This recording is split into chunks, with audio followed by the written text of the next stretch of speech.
Good morning, everyone.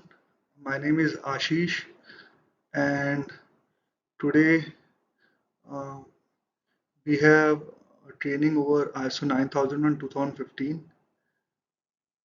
और मेरा कोशिश है कि मैं आपकी नॉलेज में कुछ वैल्यू ऐड कर सकूं, जो कि बहुत इम्पोर्टेंट है जब आप किसी भी इंडस्ट्री में काम कर रहे हो उस कंपनी के लिए या फिर खुद के ग्रोथ के लिए, जो कि हमें एक तरह से ये सब बुक्स प्रोवाइडेड है आईएसओ की तरफ से।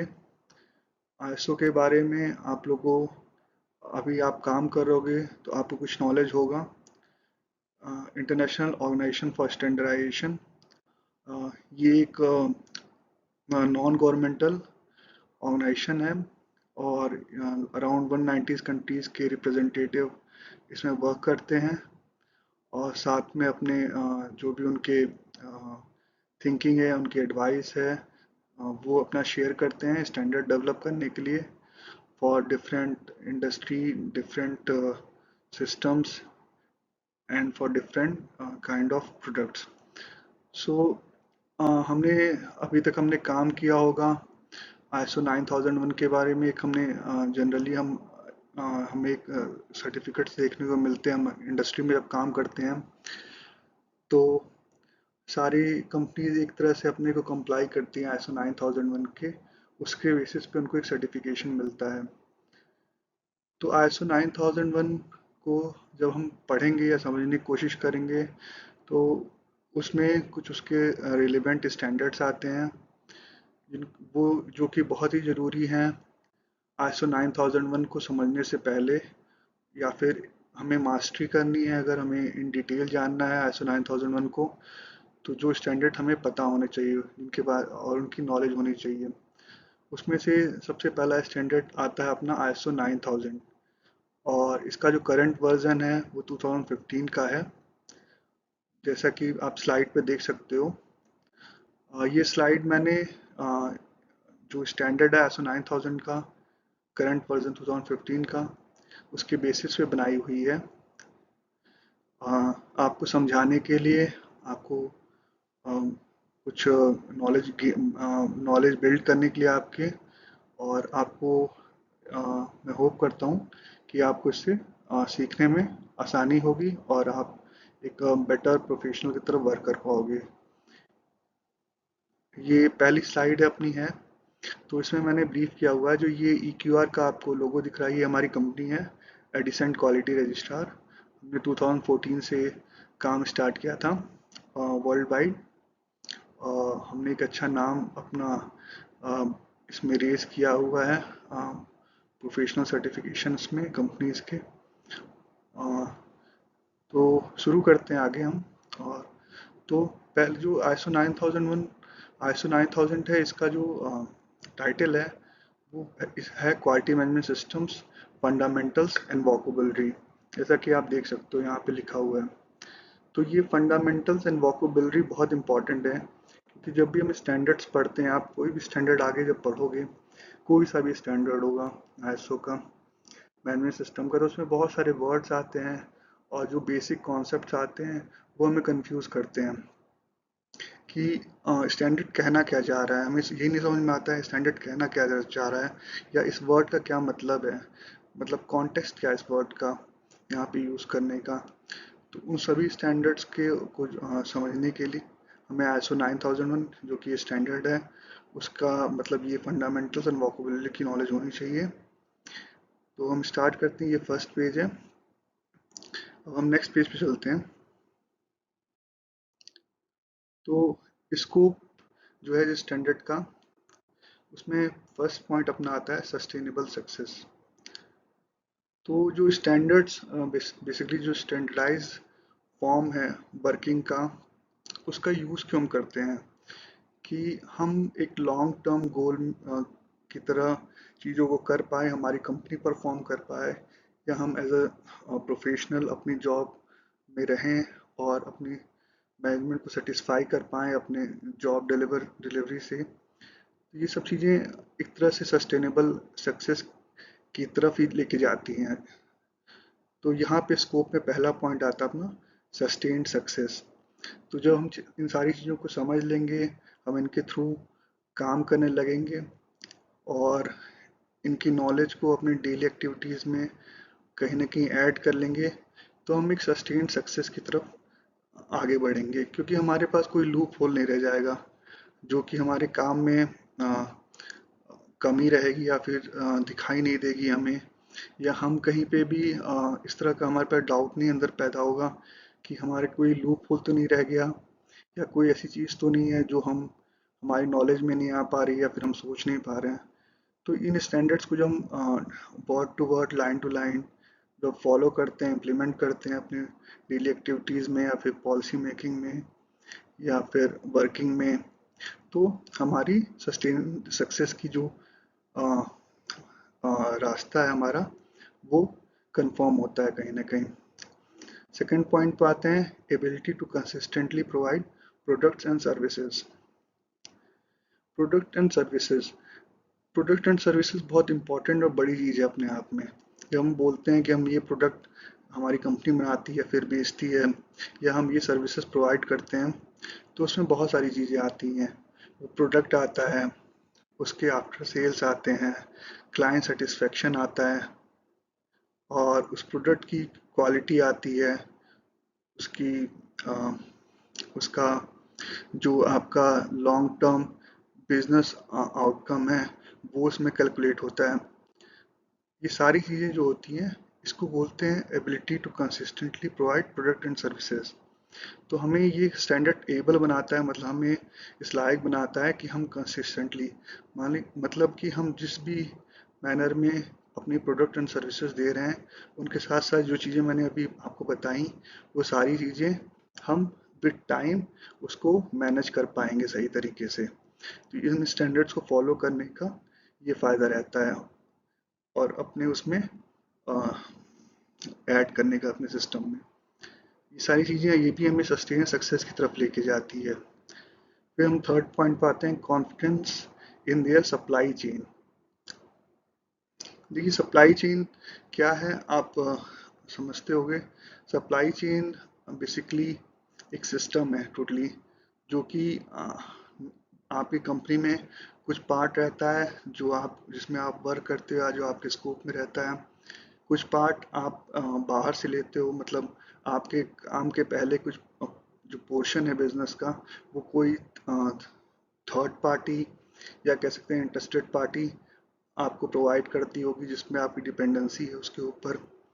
फिर आपके वर्किंग के बाद आपके जो कंपनी है, जो बिजनेस है, उसकी जो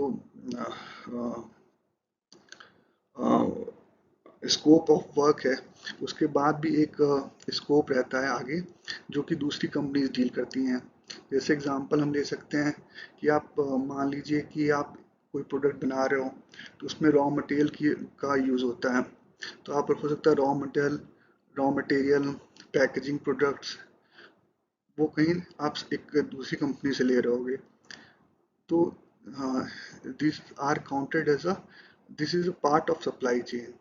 फिर आप उस रॉ मटेरियल को प्रोसेस करते होगे, आप फाइनल प्रोडक्ट बनाते होगे, उसको पैकेज्ड करते होगे, फिर उसको आगे आप डिस्ट्रीब्यूशन अपने डिस्ट्रीब्यूशन चैनल के थ्रू सेल करते होगे। तो यहाँ पे जो डिस्ट्रीब्यूशन है, डीलरशिप्स हैं, ये भी आपके सप्लाई चेन का एक पार्ट है। तो हमें मतलब कोशिश करनी होती है कि जब भी हम स्टैंडर्ड कंप्लाई करें, तो हमारी सप्लाई चेन के पार्टनर्स हैं, जो भी हमारी इंटरेस्टेड पार्टीज़ हैं, वो किसी भी मतलब सप्लाई चेन के किसी पोर्शन पे मतलब पार्ट हों, वो सारे ही मतलब इन स्टैंडर्ड्स को फॉलो करें, या हम डे टू डे उनको कहीं ना कहीं इसके लिए असेस करें या उनके सिस्टम को चेक करें कि वो फॉलो कर रही हैं कि नहीं कर रही हैं। ये बहुत इम्पोर्टेंट पॉइंट है, क्योंकि इसके बिना सस्टेन सक्सेस जो है वो पॉसिबल नहीं है। आप जितनी भी एक अच्छी कंपनी या फिर लॉन्ग टर्म वर्किंग या वर्किंग कंपनी है, उनको आप जब देखोगे,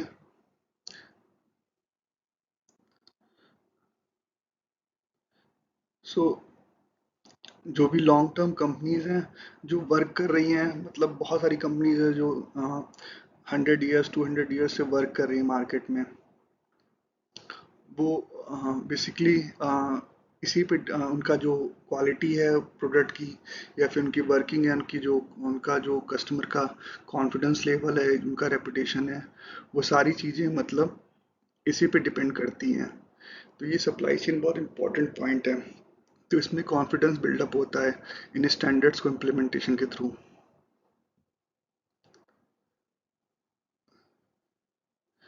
आगे चलते हैं। Improve communication in respect to QMS. So जो इस स्टैंडर्ड को हम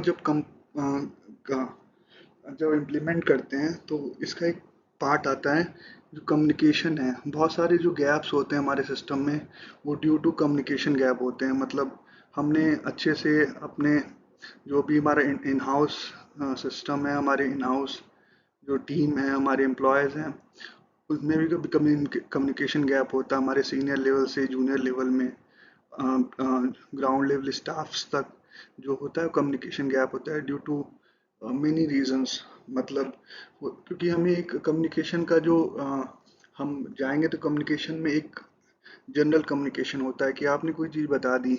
एक कहाँ एक कम्युनिकेशन होता है कि आपको ट्रेनिंग देनी पड़ती है या चीज़ों को समझाना पड़ता है। तो ये सारी चीज़ें कम्युनिकेशन के अंदर आती हैं। तो जब हम इन स्टैंडर्ड्स को इम्प्लीमेंट करते हैं तो हमारा जो कम्युनिकेशन होता है वो इम्प्रूव होता है in respect of QMS.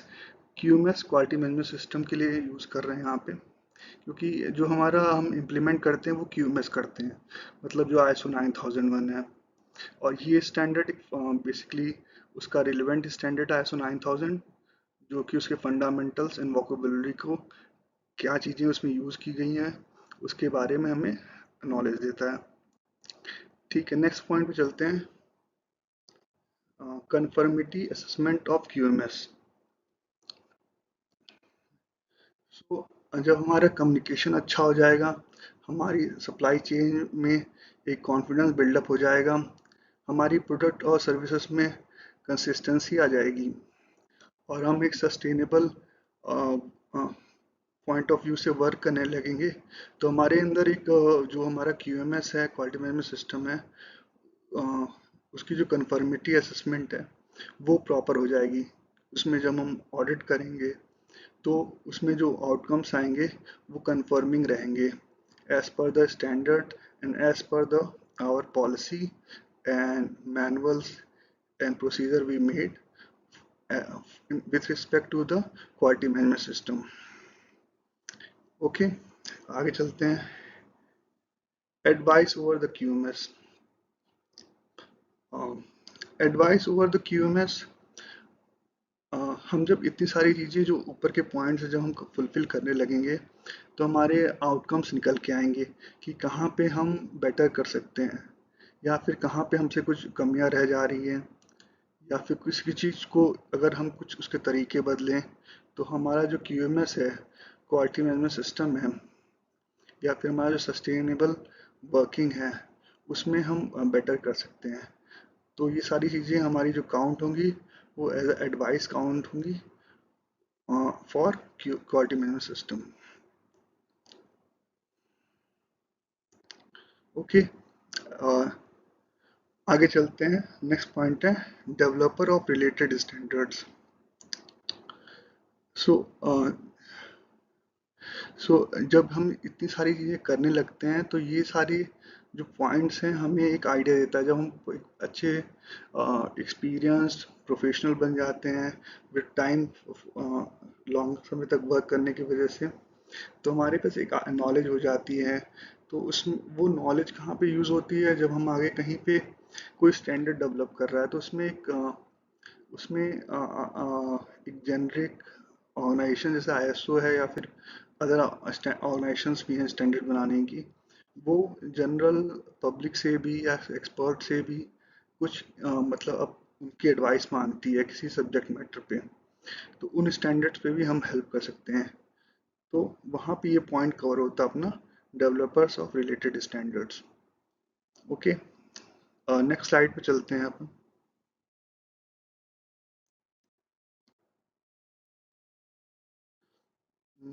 Fundamental concepts and quality management principles general.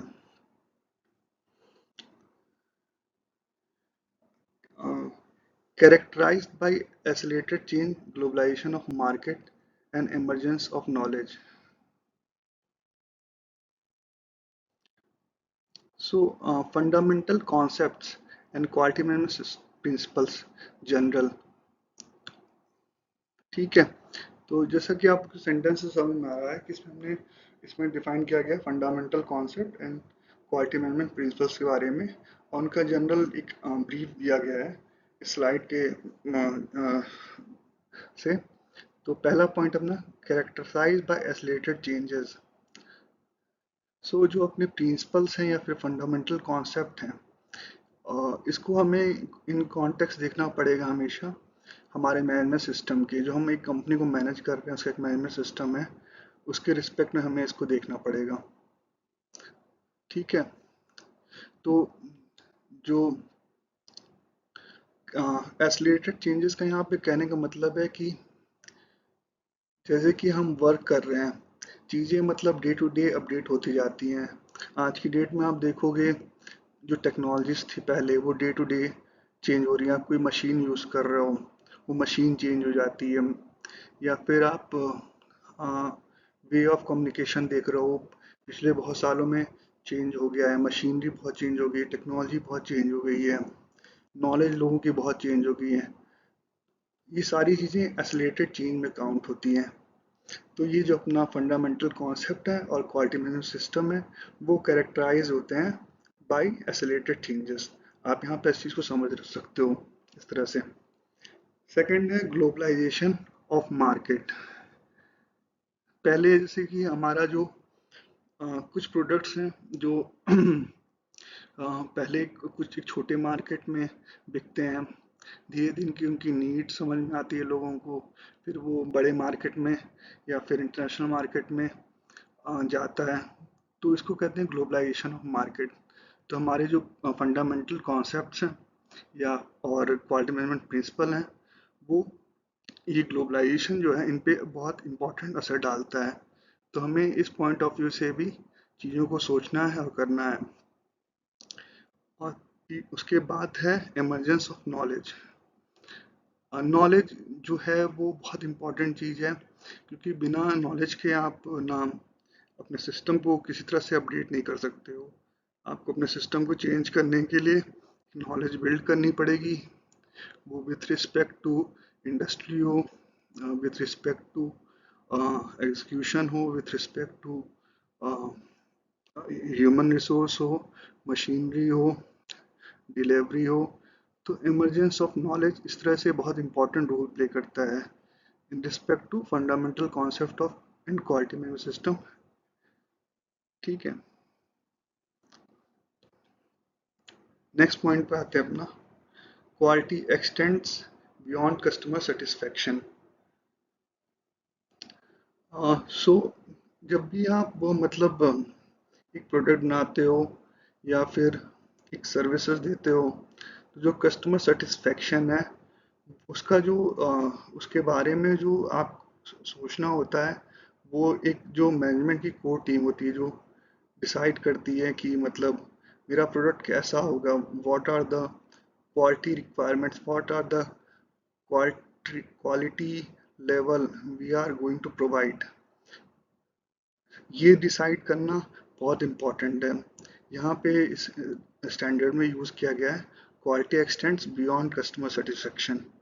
सो हमें कस्टमर को सेटिस्फाई तो करना ही करना है, उससे बढ़ के भी हमें कुछ कस्टमर को चीज़ें देनी है जिससे वो हमारे पर मतलब एक कॉन्फिडेंस बिल्डअप कर पाए कि ये कंपनी बहुत अच्छी है।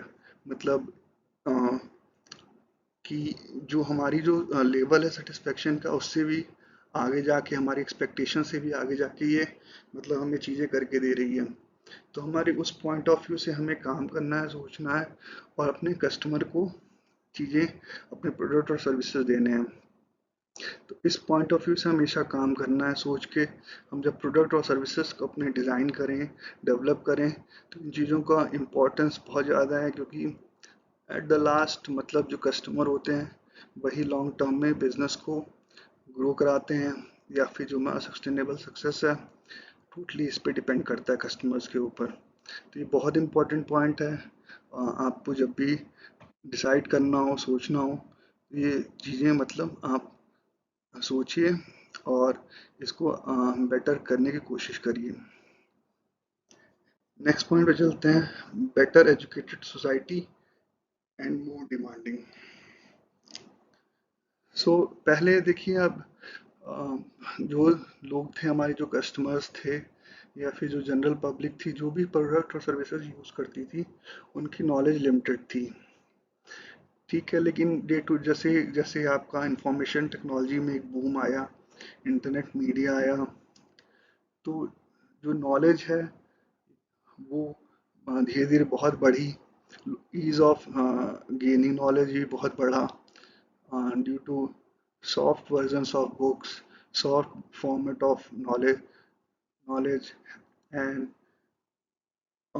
आप सर्च कर सकते हो किसी भी चीज़ के बारे में कि अभी क्या, मतलब आप अगर यहाँ प्रोडक्ट एक इंडिया में यूज़ कर रहे हो या कहीं पे आप दूसरी कंट्री में यूज़ कर रहे हो, तो आप एक बेटर मार्केट में या फिर बेटर कंपनी की प्रोडक्ट्स को देख सकते हो, समझ सकते हो कि वो कैसा है और कैसा, मतलब उसका वर्किंग है, उसकी परफॉर्मेंस कैसी है। सो यहाँ पे ये वो जो सेंटेंस है ये बताना चाह रहा है, तो बेटर एजुकेशन सोसाइटी एंड बोम डिमांडिंग। तो जो आपकी जो कस्टमर्स है उनकी डिमांड ऑटोमेटिकली बढ़ जाती है आपके प्रोडक्ट और सर्विस से रिलेटेड। वो आपसे बेटर की एक्सपेक्टेशन करते हैं। सो इस बात का हमेशा ध्यान रखें कि आपको एक बेटर जो एजुकेटेड सोसाइटी है उसके रिस्पेक्ट में सोचना है, which is more demanding. Okay, next चलते हैं हम लोग। जो फोर्थ पॉइंट है, right balance of all concept and principles. तो जो भी हमारे कॉन्सेप्ट हैं या प्रिंसिपल्स हैं, जब हम उनको डेवलप करें, जो भी हमने स्टैंडर्ड से सीखा है, समझा है, जब उनको हम अपने मैनेजमेंट सिस्टम में बिल्ड करेंगे, तो उनका एक राइट बैलेंस होना चाहिए। ऐसा नहीं होना चाहिए कि हमारे प्रिंसिपल्स बहुत हाई हो जाएं या हमारे कॉन्सेप्ट्स में क्लैरिटी ना हो, जिसकी वजह से हमारा प्रोडक्ट की जो क्वालिटी है या फिर जो हमने एक्सपेक्ट की थी या सोचा था उसके अप टू द मार्क्स हम नहीं दे पा रहे हैं, या फिर हमारे स्टाफ्स को समझने में नहीं आ पा रही चीज़ें और वो बेटर परफॉर्म नहीं कर रहे हैं। तो ये जो राइट बैलेंस है बहुत इंपॉर्टेंट है इन सारी चीज़ों में मेंटेन करना, प्रिंसिपल्स में, कॉन्सेप्ट्स में।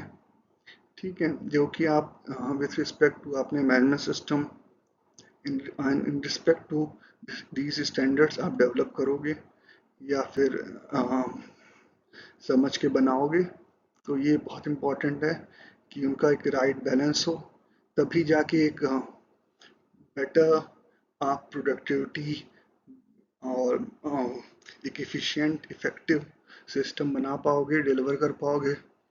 ठीक है, नेक्स्ट स्लाइड पे चलते हैं।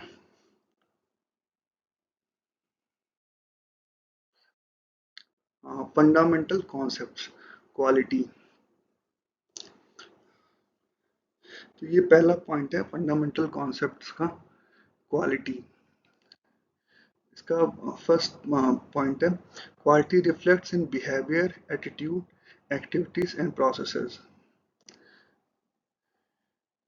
सो आप देखोगे इसमें दो पहला पॉइंट है, behaviour and attitude. Quality reflects in behaviour and attitude, ये बेसिकली ह्यूमन से रिलेटेड है, क्योंकि जो क्वालिटी है वो कहीं ना कहीं एक ह्यूमन रिसोर्स पे डिपेंड करती है। फर्स्टली कि उसका बिहेवियर क्या है, मतलब पॉइंट ऑफ व्यू क्या है क्वालिटी को लेके, और उसके रिस्पेक्ट में वो क्या सोचता है, क्या लोगों से क्या डिस्कस करता है, क्या शेयर करता है, और क्या मतलब फीडबैक लेता है एक बेटर क्वालिटी देने के लिए। सो बिहेवियर इस तरह से काउंट होता है। एटीट्यूड एटीट्यूड हमेशा पॉजिटिव होना चाहिए क्वालिटी को लेके, क्योंकि हमें, जैसे हमने अभी लास्ट स्लाइड में डिस्कस किया, मतलब बेटर एजुकेटेड सोसाइटी, उनकी एक्सपेक्टेशन हाई है क्वालिटी को लेके। तो एटीट्यूड हमेशा हमारा पॉजिटिव होना चाहिए, जिससे कि हम एक बेटर क्वालिटी को डे टू डे अपडेट कर सकें, प्रोवाइड करा सकें, अपने कंपनी की एक जो वैल्यू है उसको अच्छे से बिल्ड कर सकें। उसके बाद आता है एक्टिविटीज़ एंड प्रोसेसेस।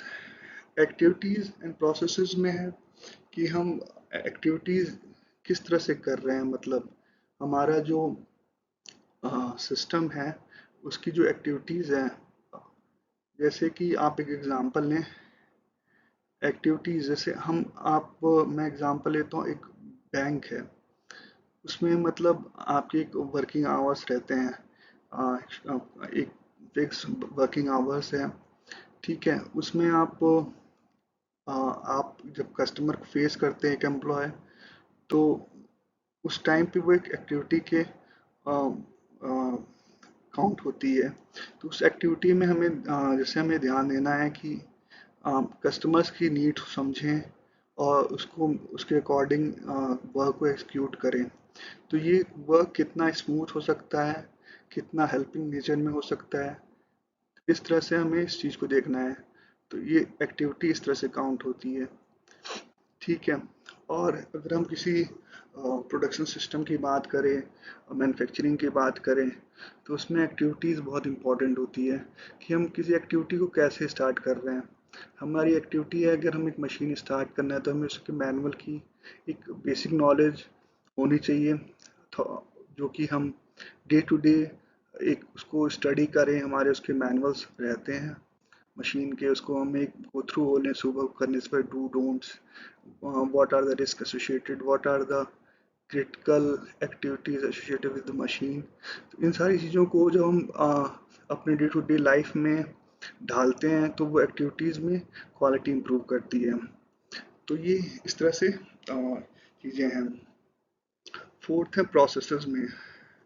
प्रोसेस में कई सारी चीज़ें इन्वॉल्व होती हैं, उसमें बिहेवियर भी इन्वॉल्व होता है, एटीट्यूड भी इन्वॉल्व होता है, एक्टिविटीज़ भी इन्वॉल्व होती हैं। तो उसमें नंबर ऑफ पीपल्स हो सकते हैं जिनका बिहेवियर हो, एटीट्यूड हो, एक्टिविटीज़ हो, या फिर मशीन्स हो जिनका डिफरेंट एक्टिविटीज़ हो मशीन्स की। तो एज अ होल प्रोसेस हमें जब हम एक बेटर डिलीवर करते हैं चीज़ों को, तो हमारी क्वालिटी में रिफ्लेक्ट होती है, ठीक है। आगे चलते हैं, एबिलिटी टू सेटिस्फाई कस्टमर्स। अब हमने इसे लास्ट स्लाइड में डिस्कस किया, जो कस्टमर्स हैं उसको हमें बियॉन्ड द कस्टमर सेटिस्फेक्शन की बात की हमने। तो हमारा गोल, आप कोशिश करिए कि उस पॉइंट ऑफ व्यू से वर्क करिए कि हमें beyond the customer satisfaction work करना है, हमें क्वालिटी देनी है, ठीक है। तो जो क्वालिटी है वो हमें एक एबिलिटी प्रोवाइड करती है टू सेटिस्फाई कस्टमर्स। जब हम एक क्वालिटी को अच्छे से इन डेप्थ जब हम उस पर वर्क करेंगे eight the time of designing and development of any process और एनी प्रोडक्ट और एनी सर्विसेज, तो जो हमारी एबिलिटी टू सेटिस्फाई कस्टमर है बहुत ही अच्छी होगी, जिससे हमारी जो लॉन्ग टर्म गोल्स हमारी कंपनी के वो फुलफिल होंगे और हमारा रिस्क जो होगा वो कम होगा एज ए एम्प्लॉय और एज ए कंपनी, ठीक है।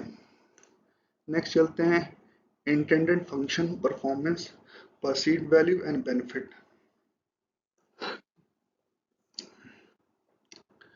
सो क्वालिटी के ये कुछ पैरामीटर्स दिए हैं। से इंटेंडेड फंक्शन, हमारा जो प्रोडक्ट हो, सर्विस हो, वो या फिर हमारे प्रोसेस हो, एक्टिविटीज़ हो, बिहेवियर हो, एटीट्यूड हो, ये सारी चीज़ें जो इनका इंटेंडेड फंक्शन है वो पहले फुलफिल होना चाहिए, ठीक है। कि उसमें जैसे कि आप एक बिहेवियर के लेके या फिर एटीट्यूड को लेके हमने एक कम्युनिकेशन किया, फिर ट्रेनिंग करी, तो जो इंटेंडेड फंक्शन है उस ट्रेनिंग का, उस कम्युनिकेशन का, वो फुलफिल होना चाहिए कि आपकी बातें सबको समझ में आए, आपकी जो आपने नॉलेज डिलीवर की है वो दूसरे को अच्छे से उसके ऊपर वो वर्क कर सके और उस पर उसका कंसंट्रेशन हो और वो अपनी डेली एक्टिविटी में उसको एक्सिक्यूट कर सके। तो ये इंटरनेट फंक्शन बहुत इंपॉर्टेंट हो जाता है करने के लिए। ठीक है। नेक्स्ट आता है परफॉर्मेंस। परफॉर्मेंस इवेल्युएट करना बहुत इंपॉर्टेंट है क्योंकि हमें एक टैली करना पड़ेगा परफॉर्मेंस को। जो भी हमने क्वालिटी की गोल सेट किए हैं कि हमारी हमें ये क्वालिटी चाहिए अपने प्रोडक्ट्स में अपने सर्विसेज में, उनकी जो परफॉर्मेंस लेवल है at the time of execution in the process stages, what are the quality we are getting in stages and at the last। ठीक है। तो उस परफॉर्मेंस को हमें इस तरह से इवेल्युएट करना पड़ेगा, तभी हमारा जो एंड प्रोडक्ट या फिर हमारा एंड इंटेंडेड फंक्शन है क्वालिटी को लेके किसी प्रोडक्ट या सर्विसेज में या किसी प्रोसेस को लेके, वो हमारा फुलफिल हो पाएगा।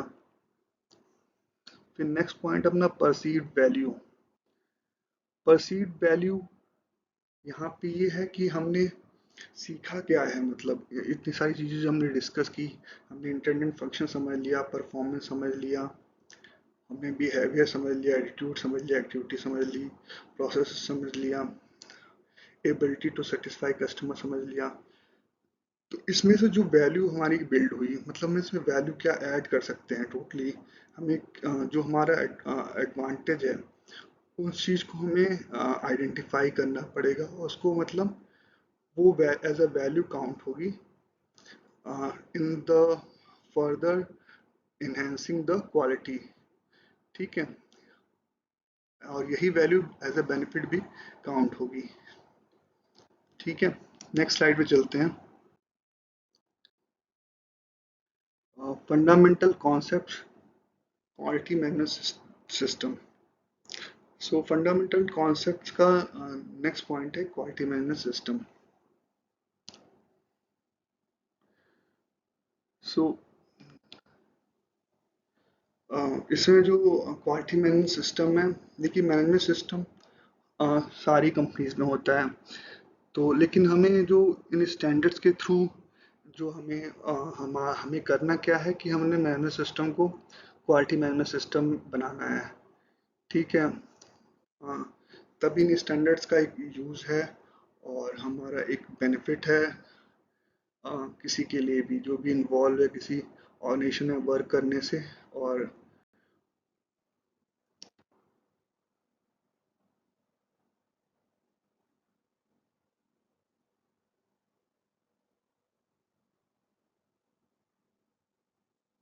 सो तो जो हम क्वालिटी मैनेजमेंट सिस्टम डेवलप करेंगे तो उसका इस तरह से मतलब हमारा जो सस्टेनेबल ग्रोथ है या फिर हमारी जो एंड गोल्स हैं तभी हमारी फुलफिल हो पाएंगी। ठीक है। अ, तो इसमें फर्स्ट पॉइंट जो आता है अपना objective processes and resources valuation. So हमारे देखिए एक ऑर्गेनाइजेशन की ऑब्जेक्टिव्स होते हैं, मतलब जो हम जैसे हम लोग प्रैक्टिस करते हैं तो एक जो ऑब्जेक्टिव है उसमें होता क्या है कि हम कुछ कंपनीज के 4-5 ऑब्जेक्टिव्स होते हैं जो उसको वो ईयरली बेसिस पे एक सेट करता है कंपनी का ओनर मैनेजमेंट कि हमारी ये ऑब्जेक्टिव्स रहेंगे, हमें फाइनेंशियल ग्रोथ इतनी चाहिए, हमारा जो कस्टमर सेटिस्फेक्शन रेट है वो इतना परसेंट होना चाहिए एटलीस्ट। इसके अलावा हमारा जो नॉलेज बिल्डअप है या फिर कॉम्पिटेंसी इम्प्रूवमेंट है वो हमें किस तरह से करना है उसके रिस्पेक्ट में ऑब्जेक्टिव्स हो सकते हैं। तो ये बहुत इंपॉर्टेंट है, मतलब objective processes and resources valuation.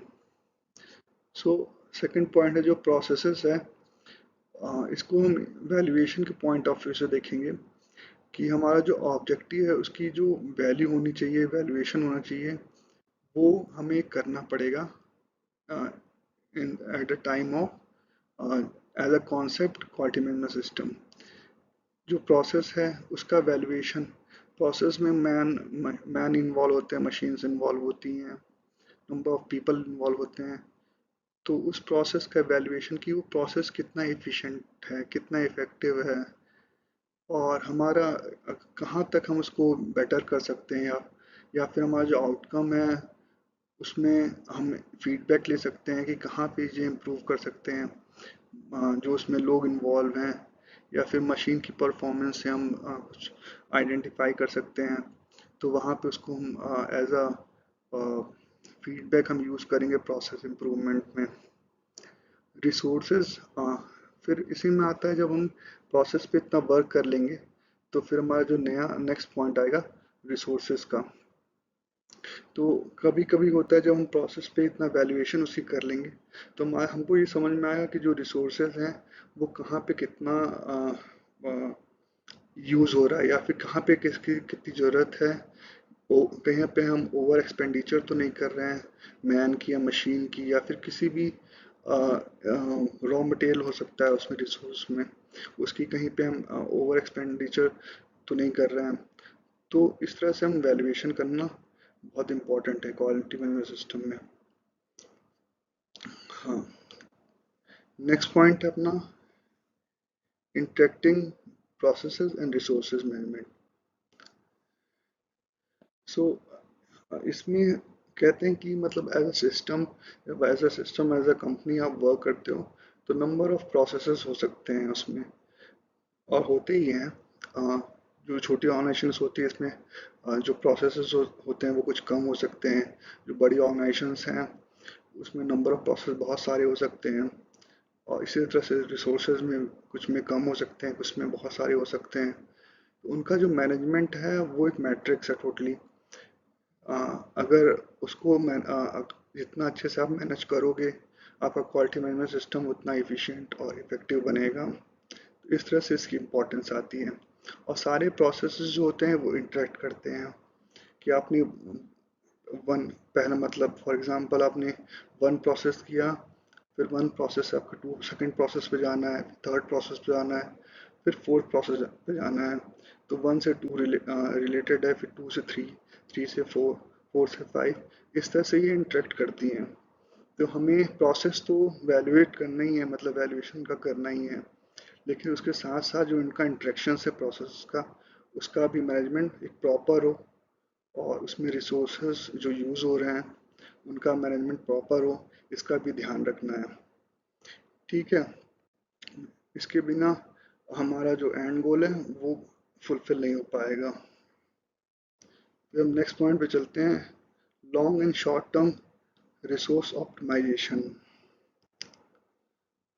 यहाँ पे रिसोर्स ऑप्टिमाइजेशन जो है, क्योंकि रिसोर्सेज जो है वो हमेशा लिमिटेड होते हैं कंपनी का, क्योंकि आप जब कॉस्ट सेविंग पे वर्क करोगे, जो कि बहुत बड़ी एक इम्पॉर्टेंट स्ट्रैटेजी होती है किसी भी ऑर्गेनाइजेशन की, या फिर एक नीड है किसी भी ऑर्गेनाइजेशन के लिए कॉस्ट सेविंग की, तो उसलिए ये बहुत इम्पोर्टेंट होती है।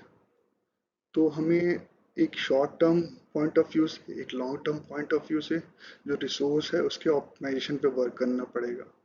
कि हो सकता है कि जो रिसोर्स में यहाँ पे दोनों चीज़ें काउंट होंगी, मैन भी काउंट होगा और मशीन भी काउंट होगी।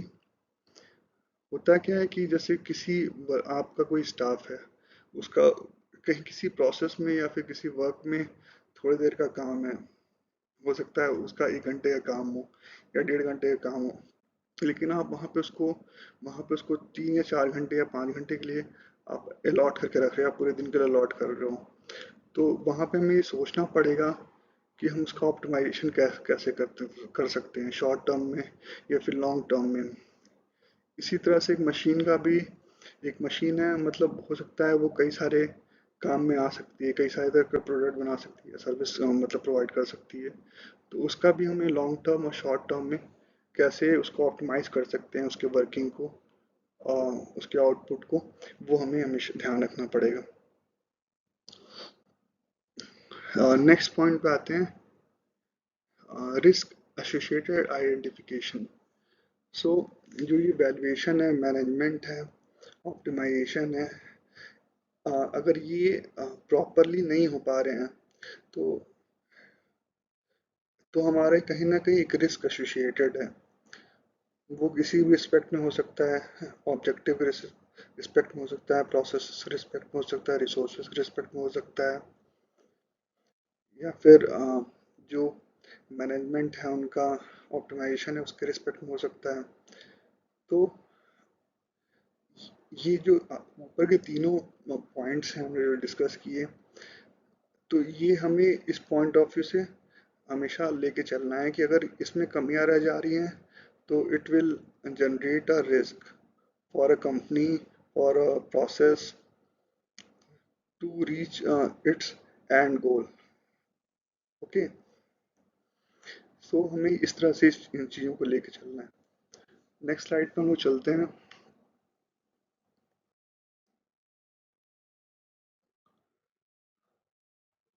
Fundamental concept context of an organization. So next point अपना है फंडामेंटल कॉन्सेप्ट्स का कॉन्टेक्स्ट ऑफ एन ऑर्गेनाइजेशन। यहाँ कॉन्टेक्स्ट का मतलब ये है कि मतलब सराउंडिंग क्या है, मतलब एक ऑर्गेनाइजेशन की जिसमें उसको वर्क करना चाहिए या फिर करना पड़ेगा उसको as a good business survive करने के लिए, सस्टेन करने के लिए और वर्क करने के लिए। ठीक है, तो जो इसका पहला पॉइंट है प्रोसेस टू अंडरस्टैंड प्रोसेसेस। सो हमें जब हम एक कंपनी बनाएंगे तो उसमें हमें समझना पड़ेंगे हमारे जो प्रोसेस हैं कितने सारे हैं, मतलब हमारे क्या प्रोसेस रहेंगे किसी चीज़ को डिलीवर करने का, या फिर हम जो प्रोडक्ट या सर्विसेज दे रहे हैं उनके क्या प्रोसेस रहेगा कि हम डिलीवर कर पाएँ उनको। तो पहले हमें उनका मतलब एक प्रोसेस तैयार करना पड़ेगा उनको अंडरस्टैंड करने के, उनको समझने के लिए कि क्या प्रोसेस इन्वॉल्व है टू डिलीवर अ प्रोडक्ट और सर्विस एज अ बिजनेस। सो ये बहुत पहला पॉइंट बहुत इम्पोर्टेंट है, तो कि हमें समझना पड़ेगा उस प्रोसेस को एक प्रोसेस के थ्रू। ठीक है, सेकंड पॉइंट है organisations purpose, objectives and sustainability. तो कॉन्टेक्स्ट ऑफ एन ऑर्गेनाइजेशन में ये भी इम्पोर्टेंट है कि ऑर्गेनाइजेशन को पता हो उसका पर्पस क्या है, उसके ऑब्जेक्टिव्स क्या हैं, एंड सस्टेनेबिलिटी के लिए हम क्या करना पड़ेगा एज ए कंपनी। ठीक है, तो ये चीज़ें मतलब जो सीनियर मैनेजमेंट है वही कहीं ना कहीं इस चीज़ों पे वर्क करता है, इनको सोचता है और करने की कोशिश करता है, इन चीज़ों को एवेल्युएट करता है इस तरह से कि मतलब हमारा जो कॉन्टेक्स्ट ऑफ एन ऑर्गेनाइजेशन है वो क्लियर रहे। तभी हम कहीं ना कहीं अपने सब स्टाफ्स को, अपने जूनियर स्टाफ्स को, जूनियर मैनेजमेंट टीम को कहीं ना कहीं सही डायरेक्शन में लेके जा सकते हैं, अपने उनको गाइड कर सकते हैं कि इस तरह से करना पड़ेगा कि हमारा जो कॉन्टेक्स्ट है वो ऑर्गेनाइजेशन का ये है, हमें इस तरह से फिर काम करना है। ठीक है, coming to the next point internal factors, values, culture, knowledge and performance. जो वैल्यूज होती हैं इंटरनल फैक्टर्स में बहुत इम्पोर्टेंट है। मतलब वैल्यूज है जैसे कि हमें एक आप एग्जांपल लो वैल्यू जैसे हम अपने सीनियर्स की रिस्पेक्ट करते हैं, ये एक मतलब एक मतलब वैल्यू है हमारे जो सीनियर्स रहेंगे ऑर्गेनाइजेशन में, या फिर सारे एम्प्लॉयज़ जो हैं उनकी उनकी रिस्पेक्ट करेंगे, किसी को भी हार्श तरीके से वर्ड्स नहीं यूज़ करेंगे उनसे कम्युनिकेट करने के लिए, उनको गाइड करने के लिए, या हम कभी भी लिमिट नहीं क्रॉस करेंगे। मतलब जो भी एक ह्यूमन बिहेवियर है उसमें जो हमें जो भी बेस्ट हो सकता है उस तरह से हम उस वैल्यू को लेके काउंट करेंगे इंटरनल फैक्टर्स में। फिर कल्चर में हम आ सकते हैं। कल्चर है हमारी कंपनी का कल्चर हो सकता है, मतलब डिफरेंट कल्चर्स हैं, मतलब आप इंडियन कल्चर है आप काउंट कर सकते हो, आप यूरोपियन कल्चर है आपका, अमेरिकन कल्चर है, फिर आपके साउथ एशियन कल्चर्स अलग अलग हैं, फिर आपके यहाँ आपके मिडिल एशियन कल्चर्स हैं, तो डिफरेंट कल्चर्स हैं, मतलब बिहेविंग का, वर्किंग का। तो ये कल्चर कहीं ना कहीं उस पॉइंट ऑफ व्यू से हमें एक अच्छा कल्चर बना कर रखना है, एक अच्छे वैल्यूज़ डेवलप करके रखने हैं अ, एक कंपनी के अंदर अपने, जिससे कि वो एक बेटर प्रोडक्टिविटी में कन्वर्ट हो सके। मतलब उससे होता है क्या कि आपके जो इंटरनल स्टाफ्स होते हैं उनका सेटिस्फेक्शन लेवल, उनका एक्सपेक्टेशन लेवल वो बेटर होता है, और वो अच्छा काम कर सकते हैं, अच्छा एक प्रोडक्टिविटी दे सकते हैं हम कंपनी के लिए, जो कि बहुत एक बड़ा की पॉइंट है आपकी कंपनी के लिए, किसी भी काम को जो वो कर रहे हैं उसको आगे लेके जाने के लिए। फिर एज अ कंट्रीब्यूशन सबके जो की वर्क्स हैं वो एक बेटर आउटकम्स में बाहर निकल के आता है। ठीक है, फिर इसके बाद आता है नॉलेज। नॉलेज जैसे कि हमने पहले स्लाइड में पहले डिस्कस किया, नॉलेज डे टू डे चीज़ें, नॉलेज बिल्ड, कुछ टेक्नोलॉजीज चेंज हो रही हैं, नए नए वे ऑफ वर्क आ गए हैं, आर्टिफिशियल इंटेलिजेंस है, और बहुत सारी चीज़ें हैं जो कि हो सकता है किसी कॉम्पिटिटर की कोई पर्टिकुलर स्ट्रैटेजी उस पर उसने काम कर रहा हो तो उससे हमें एक नॉलेज बिल्ड हो सकती है। तो इन नॉलेजेस को अपने जो अपने स्टाफ्स हैं उनको देना पड़ा, किसी ना कहीं से उनको इस नॉलेज से अवेयर कराना है, उसको इसमें उनको इस नॉलेज में कॉम्पिटेंट बनाना है। तो यहाँ पे ये बहुत इंपॉर्टेंट हो जाता है कॉन्टेस्ट के लिए अपने ऑर्गेनाइजेशन के। ठीक है, तो इस पे नॉलेज पे हमें वर्क करना करना चाहिए एज अ कंपनी, क्योंकि नॉलेज बहुत बड़ा इम्पोर्टेंट पॉइंट है सोसाइटी के लिए। आपके पास बहुत सारे एग्जांपल्स हैं इसके लिए, कम की नॉलेज कितना की फैक्टर है। ठीक है, for intelligent and smart work, जब तक हमारे पास नॉलेज नहीं होगी तब तक हम स्मार्ट वर्क या फिर इंटेलिजेंट वर्क नहीं कर सकते हैं। ठीक है, इसके बाद हमारा परफॉर्मेंस यूज़ होता है वर्ड। परफॉर्मेंस बहुत ज़रूरी है इन सब चीज़ों के होने के बाद, जो हमने तीन चीज़ें डिस्कस की, वैल्यू, कल्चर, नॉलेज, क्योंकि परफॉर्मेंस जो है वही डिसाइसिव होगा एट द लास्ट। मतलब हमने सारी चीज़ें दे दी एक एम्प्लॉय में, एक अपने स्टाफ में, लेकिन वो परफॉर्मेंस कैसा कर रहे हैं उसका जो इवेल्युएशन है वो बहुत इम्पोर्टेंट है with respect the context of organization. तो हमें इसे इवेलुएट करना पड़ेगा परफॉर्मेंस को। नेक्स्ट पॉइंट पे आते हैं, external factors, legal, technological, competitive, market, cultural, social and economical environment. अब जैसे कंपनी के बाहर के जो फैक्टर्स हैं, जैसे कि आप एक लीगल फैक्टर हैं, लीगल फैक्टर्स में हम काउंट कर सकते हो, जैसे कि आप इंडियन गवर्नमेंट में वर्क कर रहे हो तो आपको अपनी कंपनी का रजिस्ट्रेशन है, उसके टैक्स रजिस्ट्रेशंस हैं, उनकी फॉर्मेलिटीज़ आपको विद टाइम कंप्लीट करनी होंगी, जैसी भी डेडलाइंस और रिस्पेक्टिव अथॉरिटीज़ की हैं उसको फुलफिल करना पड़ेगा। तो ये भी इस तरह से ये लीगल पॉइंट आता है। ठीक है, इसके अलावा लीगल में हो सकता है आपको इन्वायरमेंटल सर्टिफिकेट्स का यूज़ हो, उनकी ज़रूरत हो, या आपका प्रोडक्ट हो किसी मैंडेटरी सर्टिफिकेशन में आता हो, लाइक आईएसआई, या फिर बीआईएस के स्कीम्स में है, फसाई के लाइसेंसेस में है, या फिर इसके अलावा आपके अलग कई सारे विद टाइम भी आते हैं, जैसे आप कोविड के टाइम पे कुछ इम्पोर्टेंट चीज़ें आई, गवर्नमेंट ने रेगुलेट की चीज़ों को, तो वो एट द टाइम आई थी, और सर्विसेज प्रोवाइड करने के लिए, प्रोडक्ट प्रोवाइड करने के लिए, तो वो सारी चीज़ें लीगल रिक्वायरमेंट्स में आती हैं जो कि एक्सटर्नल फैक्टर हैं। इसके बाद हमारा आता है टेक्नोलॉजिकल। एक्सटर्नल फैक्टर में टेक्नोलॉजिकल, टेक्नोलॉजी देखिए आपकी हर चीज़ जो करने की, डिलीवर करने की, प्रोडक्ट की, सर्विसेज की, डे टू डे चेंज हो रही है। पहले जैसे कि आप एक एग्जांपल के लिए आप जो अपनी टेक्सटाइल मिल्स थी, वो पहले टोटली मैनुअल हुआ करती थी। जो उनका प्रोडक्ट्स बनता था वो टोटली मैनुअल था, मतलब लोग हाथ से बनाते थे, करते थे कार्य। लेकिन धीरे धीरे फिर उसका टेक्नोलॉजी चेंज हुई, मशीन्स आई, सारे प्रोसेस मशीन में होने लगे। फिर उन मशीन्स का एडवांसमेंट हुआ, फिर धीरे धीरे वो मशीन बहुत ही एडवांस हो गई। ये टेक्नोलॉजिकल चेंजेस हैं। इसी तरह बैंक का एक एग्जांपल लिया था। बैंक में देखेंगे आप, पहले हमारे जो डिपॉजिट्स होते थे और हमारा डेबिट होता था, मतलब हम जो पैसे निकालते थे बैंक से, वो सारी चीज़ें मैनुअल थी। आपको बैंक जाना पड़ता था, ब्रांचेस में फॉर्म फिल करना पड़ता था, फिर हम इन सब चीज़ों को प्रोसेस कर पाते थे।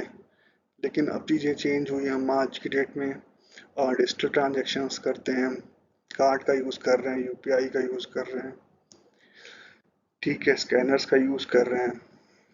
तो ये टेक्नोलॉजिकल चेंजेस हैं, इस पे भी हमारे ये जो कॉन्टेक्स्ट है हमारा ऑर्गेनाइजेशन का, ये सारी चीज़ें मैटर करती हैं। इस पे हमें मतलब एक हमेशा बहुत इम्पोर्टेंट की फैक्टर है, हमें वर्क करना रहता है, या फिर हमें विद टाइम इसको लेके चलना पड़ेगा किसी भी कंपनी को। इसके बाद नेक्स्ट पॉइंट आता है कॉम्पिटिटिव। कॉम्पिटिटिव जो है कॉम्पिटिटिव जो है वो हमेशा रहना ही पड़ता है आपको। आपके जो सर्विस चार्जेस हैं वो कॉम्पिटिटिव होने चाहिए, अ, या फिर आपका प्रोडक्ट जो है वो कॉम्पिटिटिव होना चाहिए। तो इस पे जो आपके मार्केट सर्वेज होते हैं आपके कॉम्पिटिटर्स के, उससे आपको पता चलता है कि आपको कैसे कॉम्पिटिटिव रहना है। नेक्स्ट पॉइंट पे आते हैं मार्केट। फिर हमारा जो होता है मार्केट की, आपको मार्केट इवेल्युएट करनी पड़ती है कि हमारा जो मार्केट साइज है जिस पे हम वर्क करना चाहते हैं वो कितना बड़ा है, ठीक है। ये एक्सटर्नल फैक्टर है, और कि वो मार्केट साइज कितना बड़ा है कि जो हमारी हम अपना जो स्ट्रेटजी लेके चल रहे हैं वो कितना बड़ा मार्केट साइज को कैप्चर करने के लिए बन लिया हुआ है हमने, ठीक है। तो इस तरह से मार्केट काउंट होता है। फिर इसके बाद नेक्स्ट आता है कल्चरल। सो हो सके ये एक्सटर्नल फैक्टर में कल्चर काउंट होता है, क्योंकि कभी होता क्या है कि हम जैसे ओवरसीज वर्क करते हैं, मतलब कि हम बेसिकली हैं किसी एक कंट्री के, लेकिन दूसरी कंट्री में भी काम कर रहे हैं, या फिर दूसरे स्टेट्स में काम कर रहे हैं। तो लेकिन कल्चरल डिफरेंसेस रहते हैं बहुत सारे। तो उसको कैसे मिटिगेट करना है डिफरेंसेस को, वो भी हमें समझना पड़ेगा, एवेल्युएट करना पड़ेगा, ठीक है। इसी तरह से सोशल जो है, वो भी सोशल जो कॉन्सेप्ट है वो भी डिफरेंसेस रहते हैं, उस पर भी हमें वर्क करना पड़ेगा, समझना पड़ेगा, उसको मिटिगेट करना पड़ेगा। और इसके बाद है इकोनॉमिक इन्वायरमेंट्स। जो एक्सटर्नल फैक्टर इसमें as external factor economic environment जो है, मतलब देखिए इन्वायरमेंट, इकोनॉमिक इन्वायरमेंट का यहाँ कहने का मतलब है कि जो इकोनॉमिक मतलब अलग अलग मार्केट की अलग अलग इकोनॉमिक इन्वायरमेंट्स होते हैं, ठीक है। कई जगह पे हम प्रोडक्ट्स बेचते हैं, अपने डिस्ट्रीब्यूटर्स को देंगे या फिर डीलर्स को देंगे, तो वहाँ पे टर्म्स ऑफ पेमेंट्स या फिर जो टर्म्स होंगे बिजनेस करने के वो डिफरेंट होंगे। इसी तरह सर्विसेज देंगे वो भी डिफरेंट होंगे। हो सकता है कि हमारा कहीं पे बिजनेस नया डेवलप कर रहे हो, कहीं पे बिजनेस हमारा सेटल हो अच्छा खासा किसी पोर्शन में, की मैं बात कर रहा हूँ किसी स्टेट में या फिर किसी न्यू कंट्री में। तो ये डिफरेंसेस होते हैं। तो हमें इस तरह से इनको इवेल्युएट करना पड़ता है कि हम कहाँ पे हमारा जो गोल है उसके अकॉर्डिंग हम क्या बेटर दे सकते हैं, कर सकते हैं, with taking care the economic environment, ठीक है। इस तरह से इन चीज़ों पे इसको करना पड़ेगा। फिर नेक्स्ट पॉइंट पे आते हैं हम, vision, mission, policy and objectives. तो हमें जब हम context of an organization discuss करेंगे, डिज़ाइन करेंगे, तो हमें ये बहुत इम्पोर्टेंट पॉइंट है कि हमारा जो विजन हो वो क्लियर हो, मिशन क्लियर हो, पॉलिसीज़ क्लियर हो, ऑब्जेक्टिव्स क्लियर हो। ये जो विजन, मिशन, पॉलिसी और ऑब्जेक्टिव्स हैं, इसका मैं आगे की स्लाइड्स में थोड़ा डिफाइन करूँगा कि विजन का मतलब क्या होता है, मतलब मिशन का क्या मतलब है, पॉलिसीज का क्या मतलब है, ऑब्जेक्टिव्स का क्या मतलब है। ठीक है, coming to the next slide. Fundamental concept interested parties. So यहाँ पे फंडामेंटल कॉन्सेप्ट का जो पॉइंट है वो इंटरेस्टेड पार्टीज का है। इंटरेस्टेड पार्टीज मतलब इस तरह से समझिए आप कि आपकी कंपनी में जो भी लोग बाहर से इन्वॉल्व हैं, वो हो सकता है कस्टमर हो, आपके वेंडर्स हों, सप्लायर्स हों, वो सारे एज इंटरेस्टेड पार्टीज काउंट होते हैं। इंटरेस्टेड पार्टीज का मतलब ये है कि due to some interest they are associated with your company and these interest are mutual. आपका कुछ मतलब उसमें उनके साथ जुड़ने का कुछ फ़ायदा है, उनका आपके साथ जुड़ने का कुछ फ़ायदा है। तो इस तरह से इस वर्ड का यूज़ किया जाता है इंटरेस्टेड पार्टीज। तो इसमें पहला पॉइंट है customer and their interested parties. So अभी मैंने डिफाइन किया, तो इस तरह से आप समझ सकते हैं customer and other interested parties.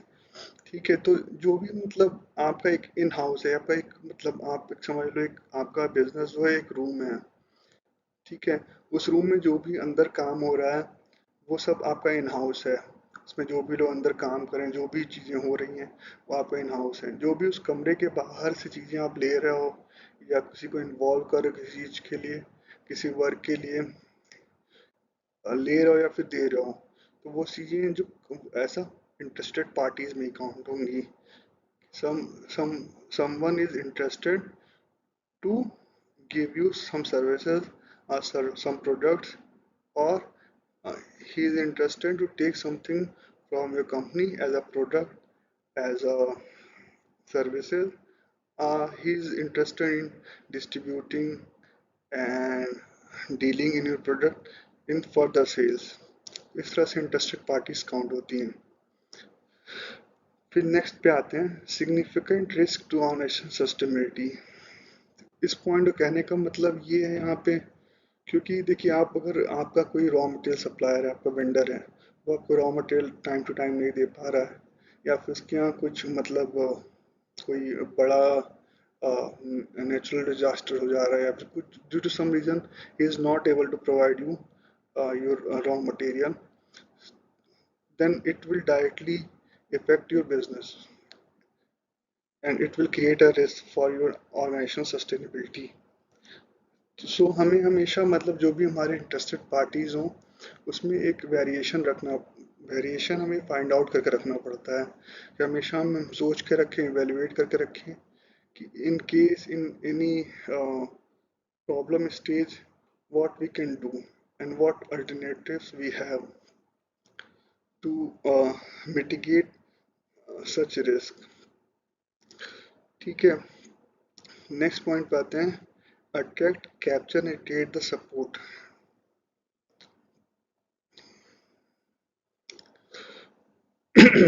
तो एक इंटरेस्टेड पार्टी देखिए, जब कोई अच्छा होता है काम में तो उसके पास बहुत सारे ऑप्शंस होते हैं। मतलब वो उसको हो सकता है आपका कोई कॉम्पिटिटर है वो भी उसको अट्रैक्ट कर रहा हो सकता है वो उसको कैप्चर भी कर ले। तो हमें हमेशा इस पे भी फोकस करना पड़ेगा कि जो हमारी इंटरेस्टेड पार्टीज हैं उनको हम अट्रैक्ट करें, कैप्चर करें और रिटेन करें। ठीक है, क्योंकि they are directly involve in your future expectation and your end goal of your business. ठीक है, तो ये बहुत इंपॉर्टेंट है इंटरेस्टेड पार्टी, और इन सब चीज़ों को हमें लेके सोच के चलना पड़ेगा आगे।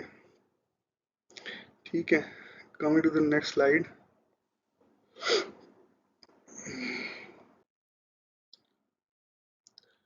Fundamental concept support general.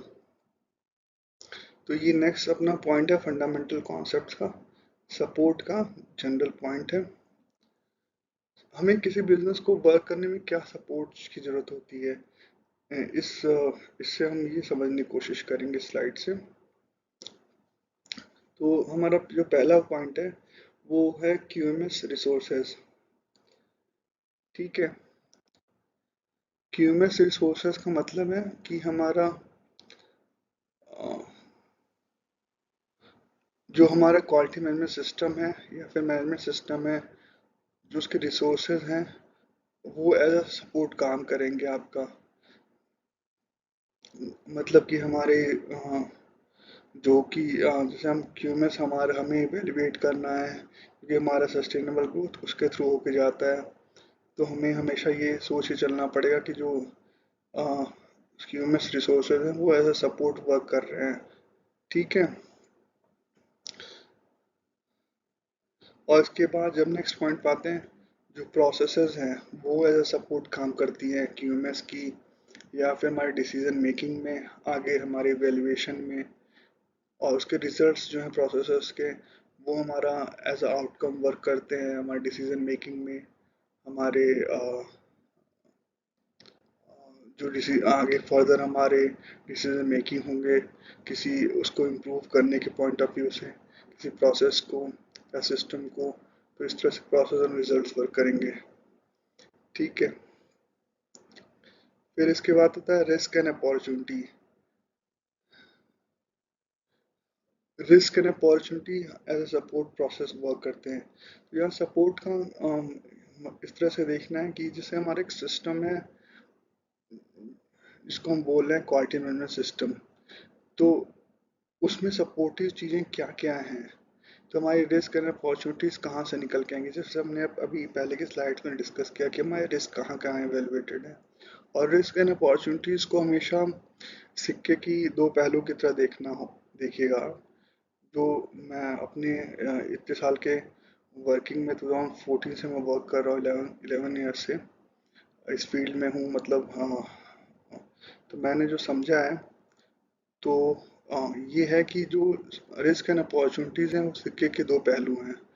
ठीक है, तो जहाँ पे रिस्क होगा वहाँ पे अपॉर्चुनिटीज़ होंगी, क्योंकि हम जहाँ पे हमें रिस्क समझ में आ जाएगा वहाँ पे हम कुछ बेटर कर सकते हैं, बेटर करने की कोशिश कर सकते हैं, तो वो एज अ अपॉर्चुनिटी काउंट हो जाती है। और जहाँ पे अपॉर्चुनिटी हमें दिखेगी कि हम यहाँ बेटर कर सकते हैं, तो उसमें कुछ रिस्क भी इन्वॉल्व होगा। ठीक है, तो इस तरह से इसका अपॉर्चुनिटी को देखना है। और ये सपोर्टिंग चीज़ें हैं जो कि हमारे क्यूएमएस के लिए और हमारे फंडामेंटल कॉन्सेप्ट्स के लिए एज सपोर्ट वर्क करती हैं।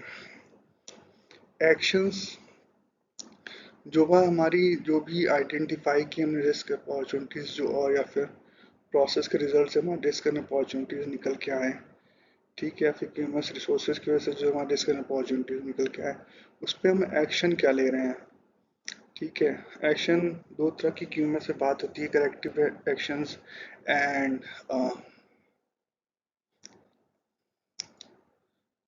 करेक्टिव एक्शंस, और अपना जो होते हैं मतलब कि हम क्या करेक्शंस कर सकते हैं, या फिर हमारे एक एक्शंस हैं कि हम उसको इग्नोर कैसे कर सकते हैं। यहाँ पे इस तरह से मतलब इनको काउंट होते हैं। तो एक्शंस हमारे जो हैं क्या होंगे वो, क्योंकि बहुत इम्पोर्टेंट है एज अ सपोर्ट हमारे बेटरमेंट के लिए एज अ सिस्टम, और as a company, as a productivity and efficiency and effectiveness. ठीक है, coming to the next slide.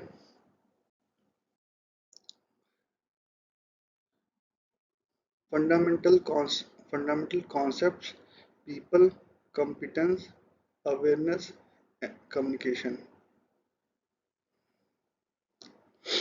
तो ये नेक्स्ट पॉइंट है फंडामेंटल कॉन्सेप्ट का, people, competence, awareness and communication. ये चारों अलग अलग चीज़ें हैं। ठीक है, लेकिन एक दूसरे से जुड़ी हुई हैं। ठीक है,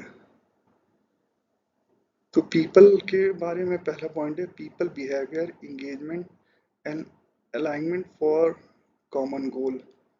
common goal goal as a company आपको क्लियर है। ठीक है, कॉमन गोल सभी को पता होता है कि what are the common goal.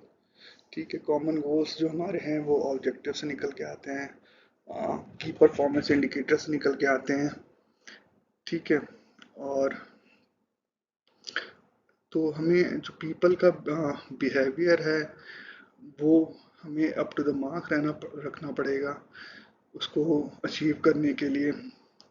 Engagement जो है उस पर भी ध्यान देना पड़ेगा कि जो इंगेजमेंट है, क्योंकि टाइम लिमिटेड है, वर्किंग टाइम जो होता है वो स्टैंडर्ड होता है किसी भी कंपनी में। तो इनका एंगेजमेंट जो हो वो कहीं ना कहीं मैच करे। एटलीस्ट सब एक्सपेक्टेशन 100% की है तो 95% 98% मैच करे, उस तरह से हमें देखना पड़ेगा एंगेजमेंट को। एंड अलाइनमेंट का मतलब है कि पीपल जो है सारे, मतलब जो वर्क कर रहे हैं, अब वो अलाइन हो, मतलब कि कहीं उनमें कंट्राडिक्शन ना हो चीज़ों को लेके, फॉर कॉमन गोल। वो एक एक तरह से प्रॉपरली अलाइन हो गए एक दूसरे से, एक प्रॉपर वर्क को एक्सिक्यूट कर रहे हो, कहीं पे भी मतलब कंट्राडिक्शन नहीं हो। Coming to next point, opportunities and application of skills, training, education, experience in respect to job profile. So ये जो पॉइंट है वो कॉम्पिटेंस में आता है। कॉम्पिटेंस को जो हम इन सारी चीज़ों को मिला के बोलते हैं कॉम्पिटेंस को, skills, training, education and experience को। सो जब हम कॉम्पिटेंस की बात करेंगे तो ये सारी चीज़ें इन्वॉल्व होंगी उसमें, तो हमें इनको एक साथ लेके वर्क करना है। और जब हम साथ में लेके वर्क करेंगे तो हम अपॉर्चुनिटीज़ एंड एप्लीकेशन, तो हमें अपॉर्चुनिटीज़ दिखाई देंगी, समझ में आएंगी कि हमारे पास अपॉर्चुनिटीज़ क्या हैं चीज़ों को करने की या बेटर करने की। In respect to job profile, हमको अप्लाई कैसे किया जा सकता है, इस तरह से हमें कॉम्पिटेंसी का यूज़ करना है। अवेयरनेस, ठीक है।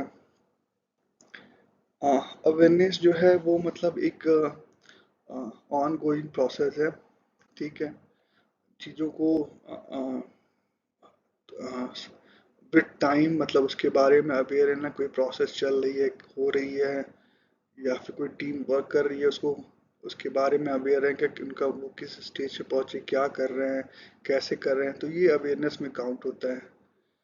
तो ये एक बहुत इंपॉर्टेंट रिस्पॉन्सिबिलिटी है, ये सबके अंदर हो सकती है, सबके अंदर होनी ही चाहिए। मतलब कोई भी इंडिविजुअल स्टाफ हो, कोई टीम हो, कोई मैनेजमेंट हो, उनके अंदर एक अवेयरनेस की रिस्पॉन्सिबिलिटी, उनकी की जॉब प्रोफाइल है एज अ इवेल्युएशन। तो इसको एज अ रिस्पॉन्सिबिलिटी अंडरस्टैंड करना है, समझना है, ठीक है। फिर लास्ट पॉइंट अपना communication, internal and external communication for engagement and understanding. So the internal external हमने समझा कि इंटरनल फैक्टर्स क्या है, एक्सटर्नल फैक्टर्स क्या है। तो इंटरनल एक्सटर्नल जो फैक्टर्स हैं उनके रिस्पेक्टिव पर्सन से, बॉडी से हमें कम्युनिकेट कैसे करना है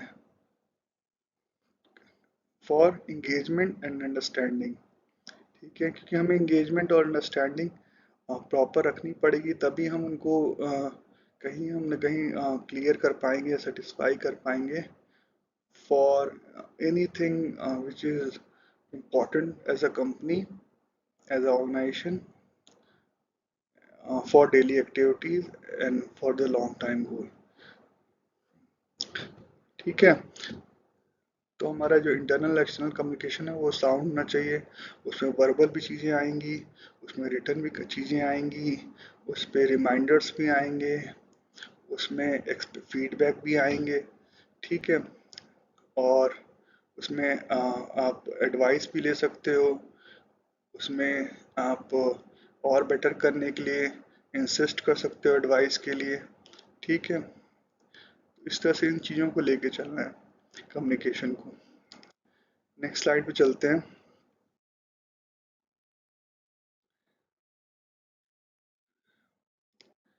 quality management principles, customer focus, ये नेक्स्ट अपना पॉइंट है, कस्टमर फोकस, ठीक है। ये अपना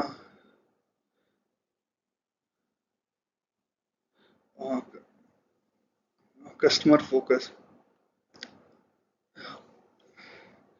इसमें फर्स्ट पॉइंट अपना है meet and strive to exceed the customer requirement expectation. ठीक है, तो हमने पिछली स्लाइड्स में भी डिस्कस किया कि जो एक्सपेक्टेशन है वो कैसे बहुत मतलब हमें एक्सीड करनी है, मीट करनी है।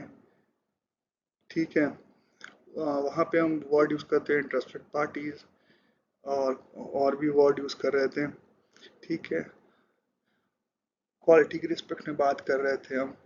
ठीक है, तो हमें जब है हम इनिशियली किसी प्रोडक्ट को डिज़ाइन करेंगे, डेवलप करेंगे, तो उस स्टेज पे हमें इसका ध्यान देना है कि हमें कैसे मीट कराना है और स्ट्राइव करना है कस्टमर रिक्वायरमेंट को। ठीक है, फिर नेक्स्ट आता है हमारा पॉइंट अट्रैक्ट्स एंड रिटेन। तो अट्रैक्ट्स एंड रिटेन बहुत इंपॉर्टेंट है जब हम बिजनेस डेवलपमेंट कर रहे हो, कि जब तक हम किसी को अट्रैक्ट नहीं कर पाएंगे वो तब तक हमारा बिजनेस, हम उनको अपनी एक्सपीरियंस नहीं दे सकते अपने प्रोडक्ट्स का, अपने सर्विसेज का। तो यहाँ पे मार्केटिंग वर्ड मार्केटिंग यूज़ होती है कि हम मार्केटिंग कैसे कर रहे हैं अट्रैक्ट करने के लिए। तो हम उसमें कई प्लेटफॉर्म्स हैं, उसमें हम आज एडवर्टाइजमेंट्स देते हैं, उनको फिजिकल गो थ्रू कराते हैं प्रोडक्ट एंड सर्विसेज से अट्रैक्ट करने के लिए। ठीक है, और रिटेन करने के लिए हमारी जितनी quality better in respect to services, in respect to product, तभी हम उसको रिटेन करा सकते हैं। तो इस तरह से मतलब हमें देखना और समझना पड़ेगा इसको। फिर थर्ड पॉइंट अपना create value with understanding current and future need. ठीक है, तो हम जब एक कस्टमर को सर्व करते हैं एक प्रोडक्ट को या फिर सर्विस को, तो हम कहीं ना कहीं अगर वो सेटिस्फाई है, ठीक है, और हम फोकस्ड हैं उसको, उस कस्टमर के ऊपर, तो हमारा जो एक वैल्यू क्रिएट होती है कि हम उससे मतलब हम उसको और समझना चाहें कि उसकी करंट और फ्यूचर नीड्स क्या है। मतलब उसमें हम उससे फीडबैक ले सकते हैं, उससे कुछ एडवाइस ले सकते हैं कि उसकी मतलब क्योंकि हमें बेटर करना है day to day for as a long term sustainable work system. तो हमें उसे ये चीज़ें करंट और फ्यूचर नीड्स को समझना पड़ेगा मैनेजमेंट में, और उसको मतलब आगे लेके जाना पड़ेगा अपने सिस्टम में, और चीज़ों को अपने उस हिसाब से इम्प्लीमेंट करनी पड़ेंगी। यहाँ पे भी हमारी मतलब वहाँ पे भी कुछ रिस्क और अपॉर्चुनिटीज इन्वॉल्व हो सकती है, तो हमें एक प्रॉपर एक्शन प्लान करना पड़ेगा उसके लिए। ठीक है, नेक्स्ट पॉइंट पे आते हैं value, satisfaction, loyalty, repeat business, reputation, customer base, revenue and market share. ठीक है, तो हमने वैल्यू का डिस्कस किया कि हम कैसे वैल्यू डेवलप कर रहे हैं, हमें वैल्यू क्रिएट करनी पड़ेगी ज़्यादा से ज़्यादा। ठीक है, वैल्यू ये नहीं है कि बस आपने एक बिजनेस किया तो एक मनी आपको मिल गई और वो आपके लिए वैल्यू है। हमसे हमें कस्टमर से उसके जो हमने प्रोडक्ट दिया या सर्विसेज दी हैं उससे हमें और भी चीज़ें की इंफॉर्मेशन चाहिए जो कि हम एज अ वैल्यू बिल्ड कर सकते हैं, जो हमें फर्दर यूज़ आएगी कंपनी के बेटरमेंट के लिए। तो इस तरह से मतलब हमें सोचना करना पड़ेगा, फिर जाके वो एज अ वैल्यू काउंट होगी। ठीक है, सेटिस्फैक्शन और वैल्यू का एक और चीज़ है कि जो हम प्रोडक्ट और सर्विस दे रहे हैं उसमें उस कस्टमर को वैल्यू समझ में आए। जब हम एक प्रॉपर पॉइंट मैनर में जब हम क्वालिटी देते हैं in with respect to product और services with like all related things with a product and services, तो वो एक वैल्यू क्रिएट करता है फॉर द कस्टमर। तो उस तरह से हमें इसको सोचना है, करना है।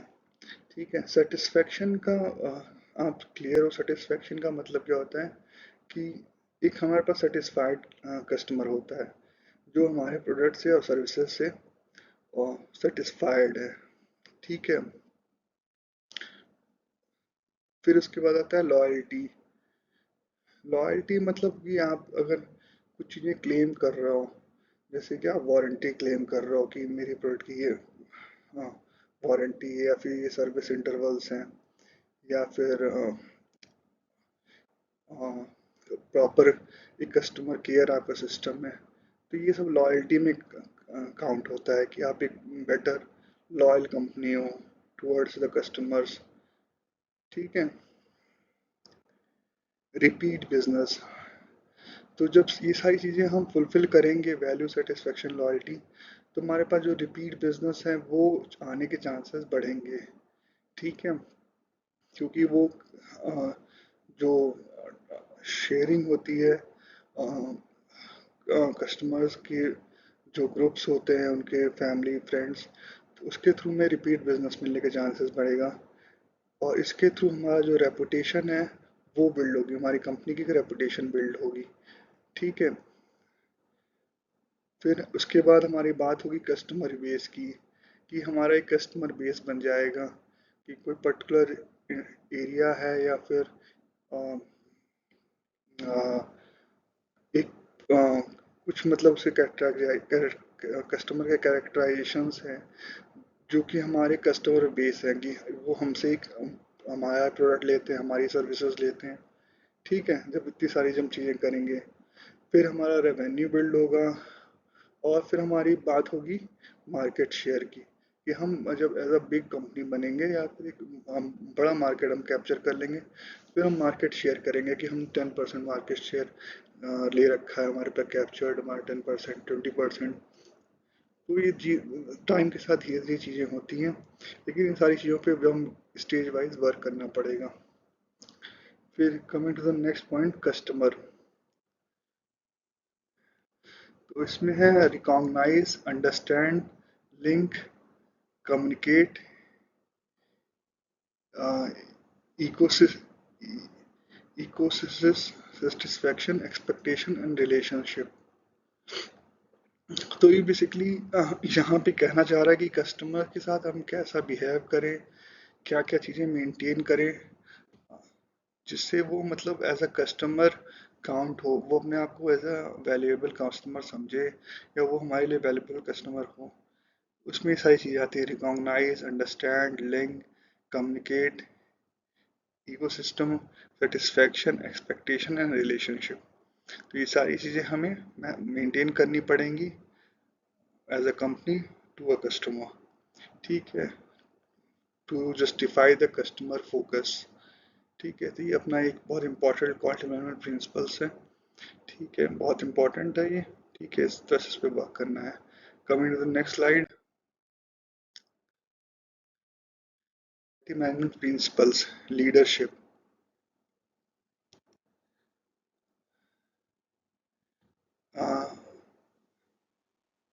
ठीक है, देखिए लीडरशिप बहुत इम्पोर्टेंट वर्ड यूज़ होता है आजकल। बहुत सारी लीडरशिप ऑथर्स हैं, टेलर्स हैं।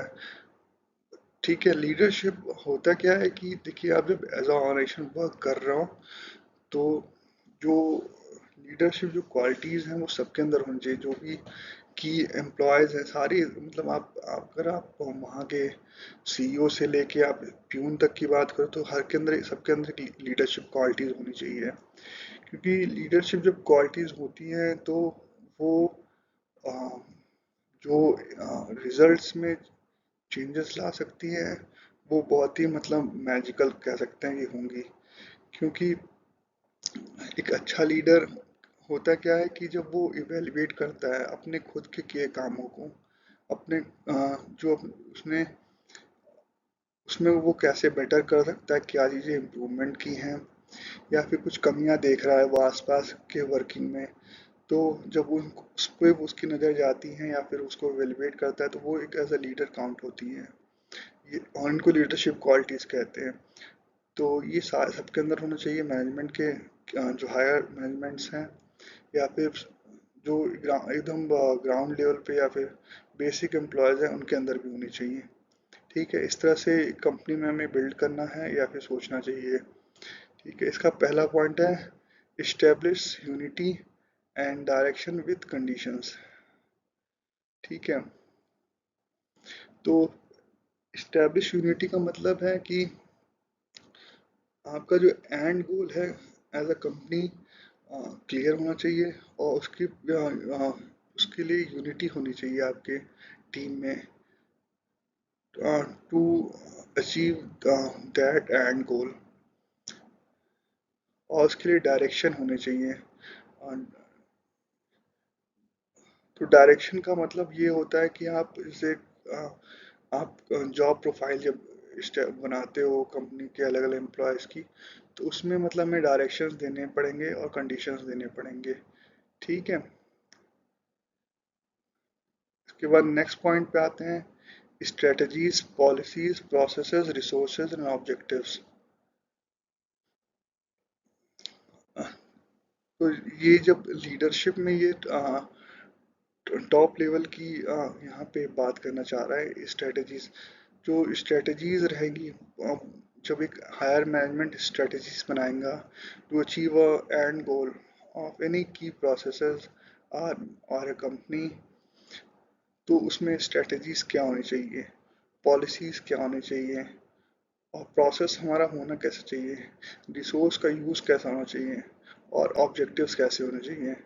तो ये लीडरशिप यहाँ पे ऐसे मतलब निकल के आता है। जितनी अच्छी लीडरशिप होगा उसका उतना अच्छा वो स्ट्रेटजीज बना पाएगा, पॉलिसीज बना पाएगा, प्रोसेस बना पाएगा, रिसोर्सेज डिलीवर कर पाएगा, ऑब्जेक्टिव्स उतना अच्छा बना पाएगा। फिर उसके बाद आता है एक टीम हमारी वर्क करेगी effectiveness, efficiency, coordination, communication and capacity and improvements. तो हमें जब ने ये सारे सेकेंड पॉइंट की चीज़ें डेवलप और डिसाइड कर ली, तो हमें उनकी effectiveness, efficiency, coordination, communication and capacity improvement पे भी हमें वर्क करना पड़ेगा। तो ये लीडरशिप का पॉइंट है। जब हम इनको अच्छे से इवेलुएट करेंगे, तो मैंने जो शुरू में बताया ना, जब एक स्टाफ को इवेलुएट करना है कि वो जो कर रहा है वो कितने अच्छे से किया, कैसा किया, उसका आउटकम कैसा नहीं है, वो आसपास पे ध्यान रख रहा है, कोऑर्डिनेट कर रहा है, कम्युनिकेट कर रहा है और इम्प्रूवमेंट के पॉइंट हैं, तो वो सारी चीज़ें जब काउंट होंगी तो वो लीडरशिप में काउंट होंगी। ठीक है, ये सारे स्टाफ्स को रिस्पॉन्सिबिलिटी है कि हमारा जो इन सब चीज़ों को मतलब बेटर तरीके से करें और इन डेली एक्टिविटीज़ में इन चीज़ों का ध्यान रखें। ठीक है, फिर लीडरशिप जो है उसमें ये भी आता है mission, vision, strategy, policies and processes. ठीक है,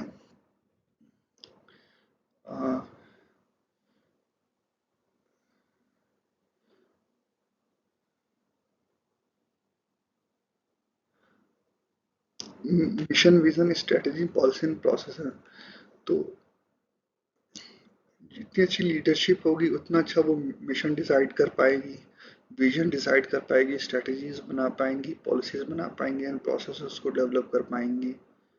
ठीक है, और ये जो ऊपर पॉइंट है सारी चीज़ों को इस पॉइंट के through mission, vision, strategy, policy and process के थ्रू बेटर तरीके से कर पाएगी जब अगर लीडरशिप क्वालिटीज होगी तो। ठीक है, नेक्स्ट पॉइंट पे चलते हैं। Shared value, fairness, ethical model, trust, integrity, commitment, positive examples, resources, training, authority, inspire, encourage and recognize। तो ये सब एज अ लीडर आपके अंदर क्वालिटीज होनी चाहिए। आपके अंदर शेयर्ड वैल्यू आपके अंदर होनी चाहिए, फेयरनेस होना चाहिए, एथिकल मॉडल आपके पास होना चाहिए, ट्रस्ट होना चाहिए, integrity, commitment, positive positive examples, resources, training, authority, inspire, encourage and recognise. ये जो मतलब अ, ये जो आपके मतलब आपके लिए आपके बिहेवियर या फिर आपके एक्टिविटी में या फिर आपकी लीडरशिप जो प्रोग्राम्स हैं कंपनी की, उनमें ये सब चीज़ों को एक तरह से आपको दिखाना पड़ेगा, दर्शाना पड़ेगा, या फिर ये सारी चीज़ें दिखनी होनी चाहिए। तभी एक प्रॉपर लीडरशिप आपके टीम में, आपकी कंपनी के सारे स्टाफ्स में डेवलप हो पाएंगी। और ये पॉजिटिव एक बिहेवियर है और वैल्यूज़ हैं जो कि वर्क करेंगी टुवर्ड द लीडरशिप। ठीक है, coming to the next slide.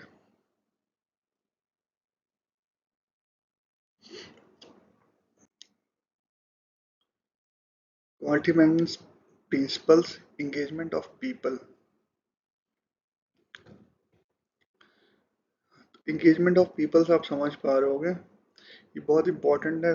सारी पॉइंट्स इंपॉर्टेंट है, कुछ ज़्यादा इम्पोर्टेंट्स हैं इसमें। ठीक है, एंगेजमेंट ऑफ पीपल, हाँ देखिए, एक बहुत बड़ा अपने आप में एक ये प्रॉब्लम है हर कंपनी का, हर ऑर्गेनाइजेशन का, कि people are not interested in 100% engagement in their work activity.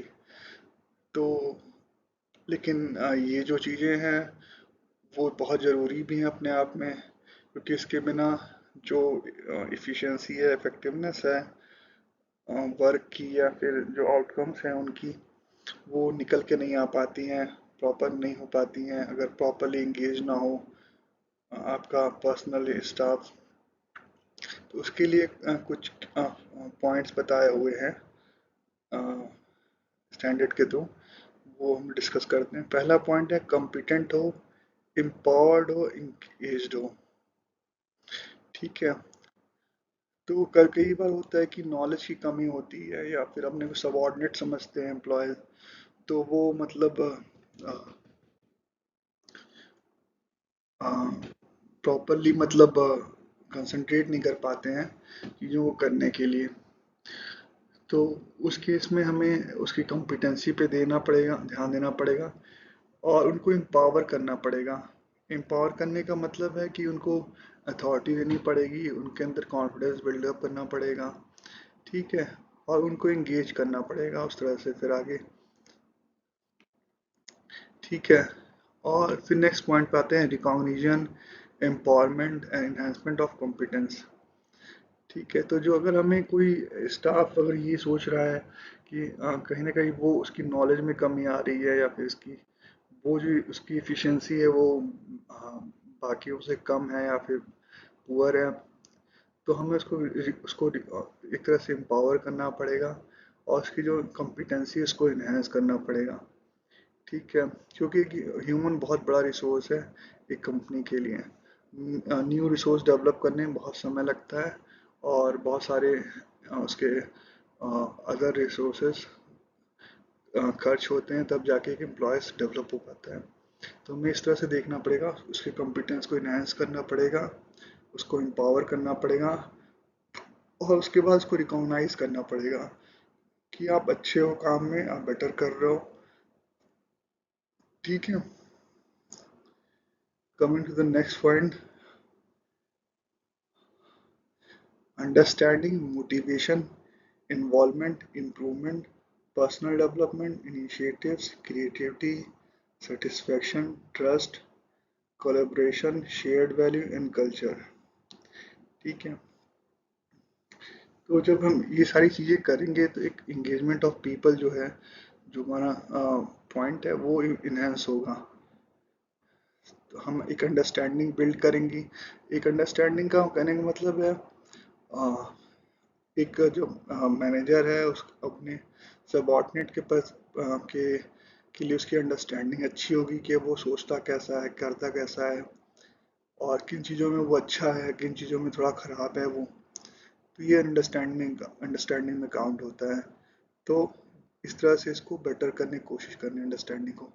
Motivation में आपको मोटिवेट करना पड़ेगा, फॉर बेटर रिजल्ट्स।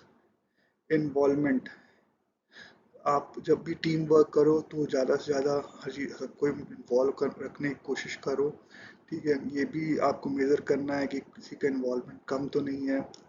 ठीक है, क्योंकि जब आप इन्वॉल्वमेंट चेक करोगे तो आपको इंगेजमेंट पता चल जाएगा आपको कि किसकी इंगेजमेंट कितनी है, मतलब आ, उसका जो भी मतलब काम करने का तरीका है वो कितना बेटर है और कितना वो इन्वॉल्व होना चाह रहा है चीज़ों में। इम्प्रूवमेंट, इम्प्रूवमेंट आपका है कि कुछ चीज़ें जो हम टीम वर्क करते हैं तो कोई कोई पर्टिकुलर स्टाफ किसी चीज़ में गलतियां कर रहा है या फिर कुछ कमी दिख रही है उसकी, तो उसको हम इम्प्रूव करने के लिए काम कर सकते हैं वहाँ से। पर्सनल डेवलपमेंट, पर्सनल डेवलपमेंट भी एक कॉम्पिटेंसी का पॉइंट है। ठीक है, हो सकता है किसी को वर्बल कम्युनिकेशन में कुछ प्रॉब्लम होती हो, या फिर किसी लैंग्वेज कुछ उसकी प्रॉब्लम्स हो, या फिर सीनियर से बात करने में, जूनियर से बात करने में उसको कुछ हेजिटेशन होती हो, तो उसको हमें समझना पड़ेगा, उसको मतलब दूर करना पड़ेगा फॉर एंगेजमेंट। ठीक है, इनिशिएटिव्स लेने पड़ेंगे। इन सारी चीज़ों के लिए फिर हमें इनिशिएटिव्स लेने पड़ेंगे, क्रिएटिविटी दिखानी पड़ेंगे एज अ मैनेजमेंट। ठीक है, फिर उसके अंदर एक सेटिस्फैक्शन बिल्ड करना पड़ेगा कि ना कि आप अच्छे हो, आप कर सकते हो, आप बेटर कर सकते हो, आपने इतनी सारी चीज़ें आप मैनेजमेंट ने आपके साथ इन्वेस्ट की हैं, आप बेटर कर सकते हो। फिर उसके अंदर एक ट्रस्ट बिल्डअप होगा।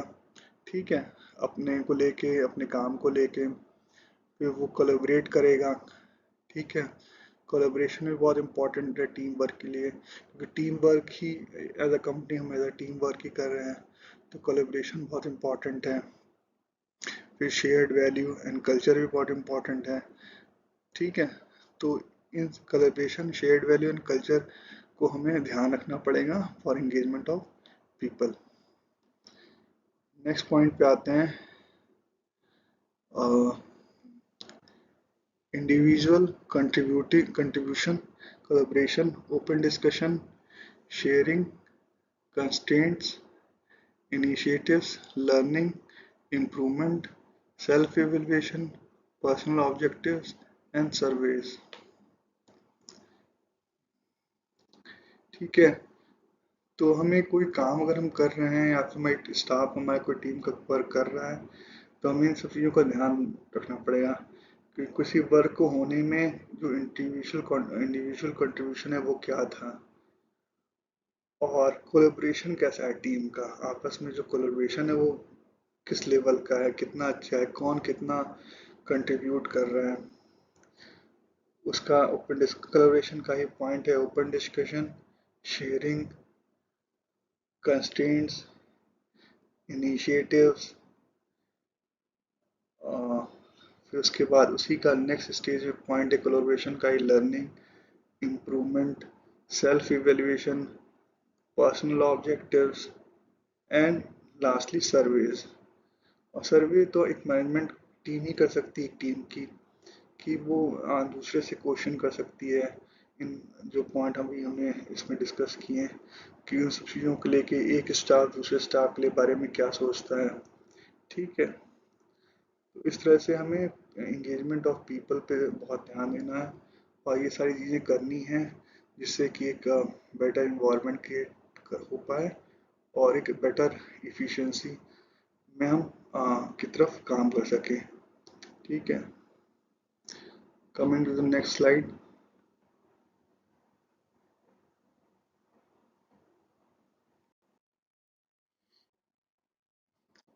Quality management principles, process approach. सारे प्रिंसिपल अपने आप में बहुत इम्पोर्टेंट हैं, क्योंकि प्रिंसिपल्स हैं, बिना इनके तो आप मतलब आगे बेटर करने का सोच ही नहीं सकते हो। जैसे मैंने पहले ही बताया कि जब तक ये स्टैंडर्ड क्लियर नहीं होंगे आपको, तब तक आप जो बड़े स्टैंडर्ड्स हैं जो आप इनका सर्टिफिकेशन लेते हो, का कोई मतलब नहीं है। अगर आप एक अच्छा लॉन्ग टर्म में वर्क करना चाहते हो या फिर अपने सस्टेनेबल वे में वर्क करना चाहते हो, तो इन सब चीज़ों को समझना, सीखना और अपने डेली एक्टिविटी में इम्प्लीमेंट करना सबसे इम्पोर्टेंट है। ठीक है, प्रोसेस अप्रोच से आप समझ रहोगे कि प्रोसेस अप्रोच है क्या। क्योंकि as a system there are number of different processes there which work together to give a product or services for a system. So यहाँ पे हम प्रोसेस अप्रोच, तो अप्रोच क्या रहेगा प्रोसेस के, उसके बारे में डिस्कस करते हैं। तो पहला है inter related processes and coherent system.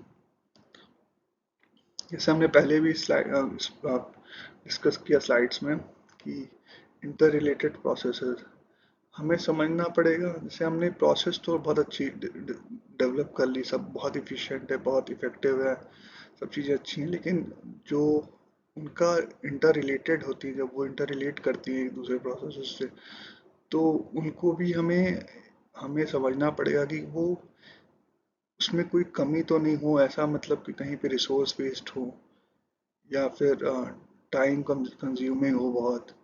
तो उस पॉइंट ऑफ व्यू से हमें इंटर रिलेटेड प्रोसेस को देखना पड़ेगा और करना पड़ेगा। अब कोहेरेंट सिस्टम का मतलब है कि there is a mutual goal for two processes, three processes or four processes or n number of processes there. So they are working in a coherent system and the end goal is one. तो इस point of view से हमें अपने process approach को रखना पड़ेगा। ठीक है, ठीक है। फिर नेक्स्ट पे आते हैं सिस्टम एंड परफॉर्मेंस ऑप्टिमाइजेशन। जब भी हम एक परफॉर्मेंस को जब हम प्रोसेस अप्रोच को रखेंगे, तो जो हमारा ऑप्टिमाइज होगा सिस्टम की परफॉर्मेंस ही, जो सिस्टम ओवरऑल है उसकी जो परफॉर्मेंस है वो ऑप्टिमाइज होगी। ठीक है, इस पॉइंट से ये कहना चाह रहा है कि हमें जो सिस्टम जब हमें ऑप्टिमाइज करना है या फिर हमारा एंड गोल है, उस वो प्रोसेस के थ्रू ही होगी। प्रोसेस अप्रोच हमारा बेटर होगा, as a coherent system work करेंगे, तभी जाके हमारा ये चीज़ अचीव हो सकेगी। नेक्स्ट पॉइंट पे आते हैं focus, effort, outcomes, cross functional barrier, consistency, effectiveness and efficiency.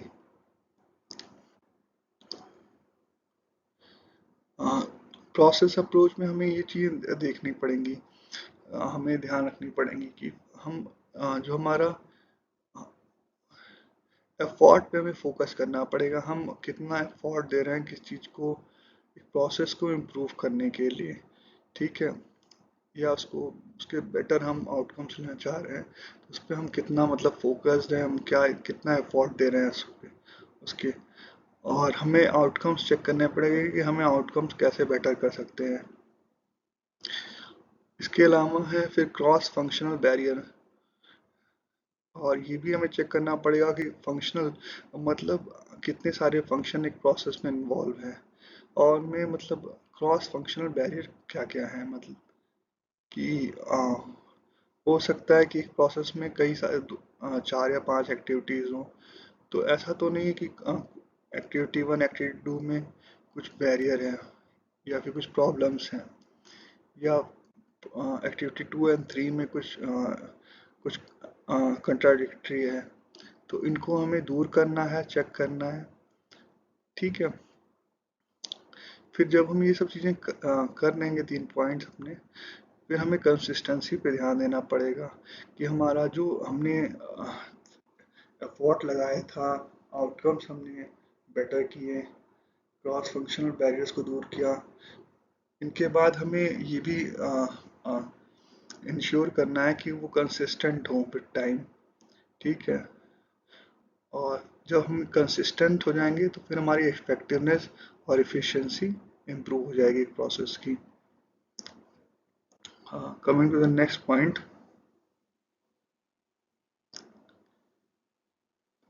process objective, processes job metrics, determine resources, process interdependencies, interrelations, performance of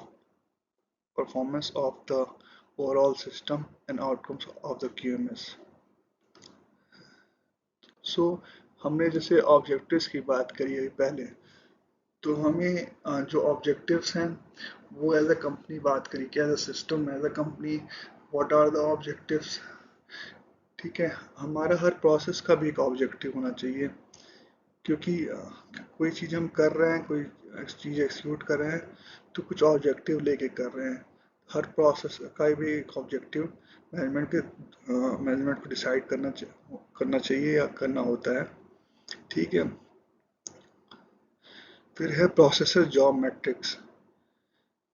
हाँ, फिर है जॉब मैट्रिक्स का यहाँ पे मतलब है कि जो भी प्रोसेस के थ्रू जॉब एक्सिक्यूट कर रहे हैं उस मैट्रिक्स में क्या क्या चीज़ें इन्वॉल्व हैं। हमारे पास एक स्टैंडर्ड ऑपरेटिंग प्रोसीजर होना चाहिए, फिर उसमें एक एक एग्जीक्यूशन फ्लो चार्ट होना चाहिए कि हमारा एग्जीक्यूशन कैसा होगा, मतलब क्या क्या चीज़ें कब कब कैसे कैसे करनी है, फिर कौन कौन सी मशीनें इन्वॉल्व हैं, कौन कौन से पर्सन इन्वॉल्व हैं। ठीक है, और कौन चीज़ें कैसे कैसे करनी है। तो ये जॉब मैट्रिक्स में सारी चीज़ें आती हैं। कुछ रिस्क फैक्टर हैं वो भी काउंट होंगे इसमें। ठीक है, कुछ कुछ मेंटेनेंस साइकिल्स हैं वो भी काउंट होंगी। ठीक है, कुछ प्रिवेंशंस हैं वो भी यूज़ होंगे, कुछ करेक्शंस हैं वो भी यूज़ होंगे इस मैट्रिक्स में। ठीक है, फिर उसके बाद इसी में मैट्रिक्स में ही डिटरमाइन रिसोर्सेज, तो रिसोर्सेज भी डिटरमाइन हम करेंगे। ठीक है, फिर जॉब मैट्रिक्स का ये पॉइंट है प्रोसेस इंटरडिपेंडेंसीज। सो हो सकता है प्रोसेस की कुछ इंटरडिपेंडेंसीज हो, मतलब वो प्रोसेस किसी चीज़ पे डिपेंड करता हो, तो वो सारी चीज़ें हम जॉब मैट्रिक्स में ही लेके आना है। इंटर रिलेशंस हमें डिफाइन करने हैं कि रिलेशंस क्या है, मतलब हो सकता है प्रोसेस 1 से प्रोसेस 2 में कुछ इंटर रिलेशंस होते ही हैं, और उनमें क्या रिलेशंस है, क्या यहाँ का आउटपुट है जो कि प्रोसेस 2 में आ, आ, मतलब रिक्वायर्ड है या फिर नीडेड है फॉर प्रोसेस 2। ठीक है, फिर है performance of overall system and outcomes of the QMS. तो ये सारी जब चीज़ें हम जब करेंगे, जो हमारी परफॉर्मेंस है ऑफ द ओवरऑल सिस्टम वो इम्प्रूव होगी। ठीक है, और हमारा जब हम इन सब चीज़ों को करेंगे, जो भी हमारी कमियां निकल के आएंगी या फिर हम जो चीज़ें इम्प्रूव करेंगे वो सारी चीज़ें काउंट होंगी as outcomes of the QMS. क्योंकि हम सारी चीज़ें एक मैनेजमेंट सिस्टम के अंदर कर रहे हैं और हमने इम्प्लीमेंट किया है क्वालिटी मैनेजमेंट सिस्टम। इस तरह से आउटकम्स होंगी for the QMS. Coming to the next slide.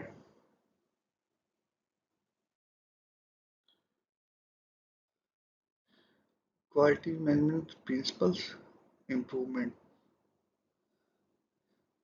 So improvement, जैसे कि हमें बेटर बनना ही बनना है day to day basis for like this global market or due to competition or due to sustaining business. So improvement is the uh, another important quality management principle. So improvement का first point है ongoing focus। ongoing focus मतलब कि जो हम day to day activity कर रहे हैं उस पे हमारा फोकस होना चाहिए, जो हमने प्रोसेस डिफाइन किए हैं हम एक्सिक्यूट कर रहे हैं उनमें सारे स्टाफ्स की, उसमें जो भी ह्यूमन रिसोर्स इन्वॉल्व है उनका फोकस होना चाहिए अपने काम के प्रति।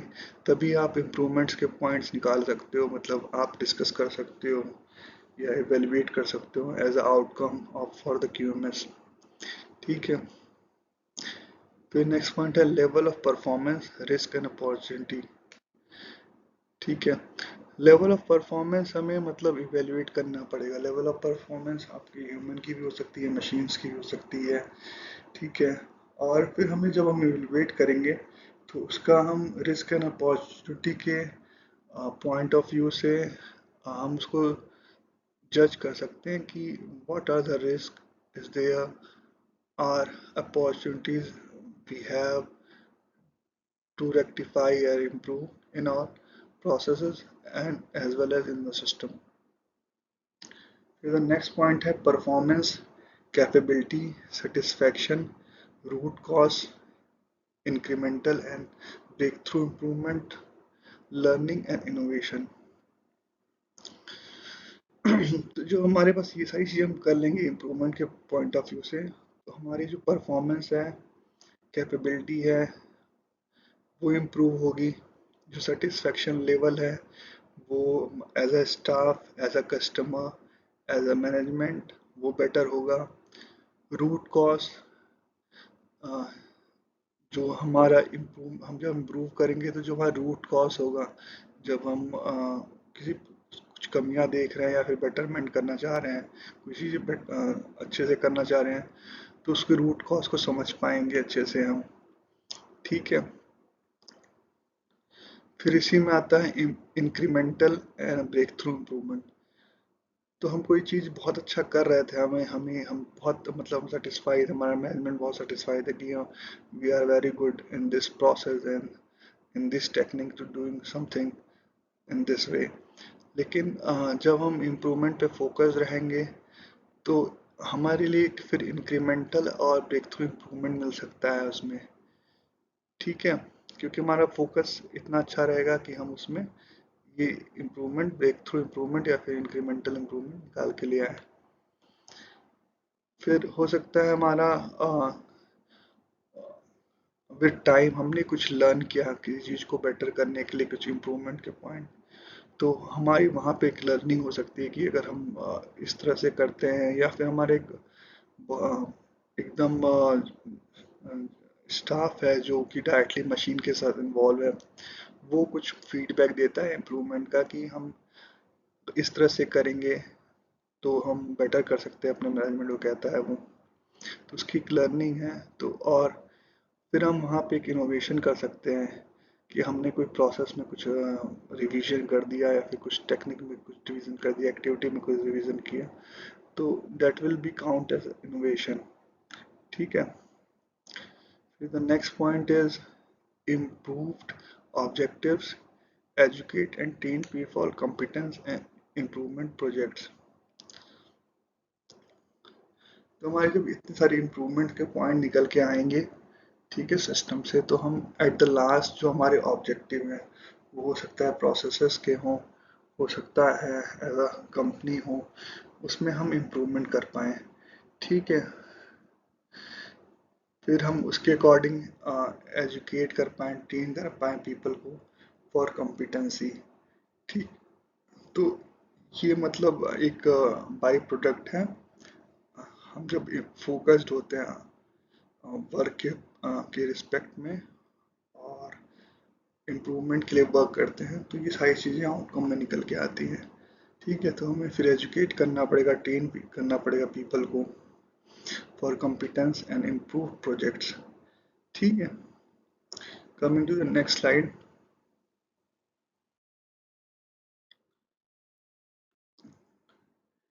Quality management principle, evidence based decision making. तो एविडेंस बेस्ड डिसीजन मेकिंग जो है वो जब हम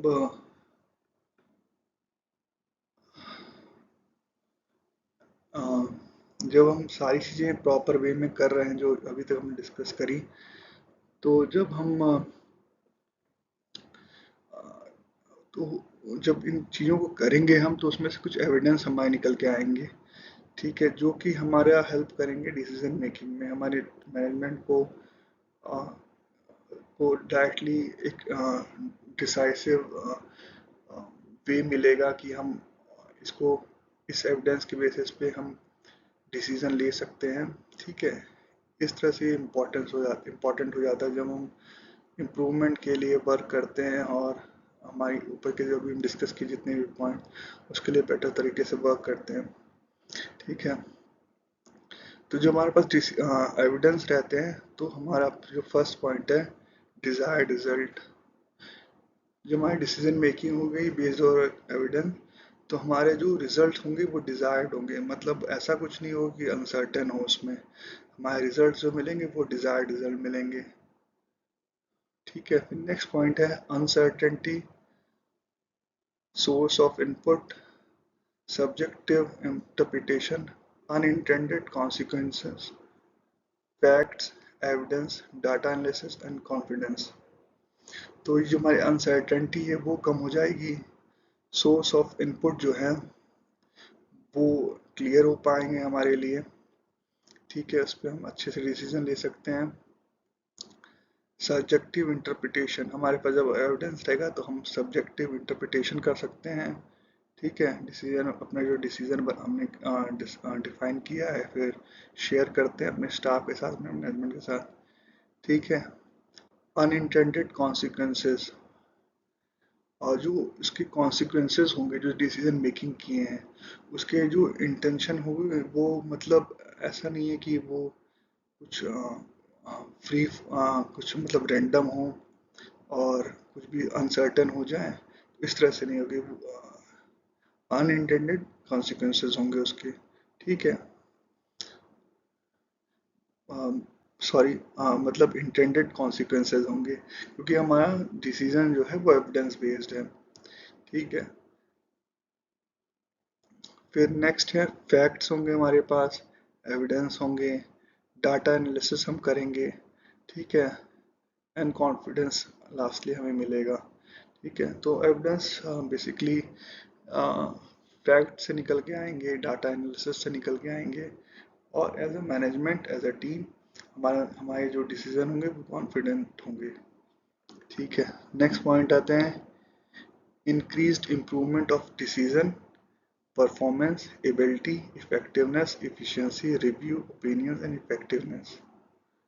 ठीक है, तो हमारा जब एविडेंस बेस्ड डिसीजन मेकिंग होगी तो ये सारी चीज़ें इस मैनर में होंगी हमारे पास, ये सारी चीज़ें हमारे, ये सारी पॉइंट्स पॉजिटिव होंगे एज अ कंपनी।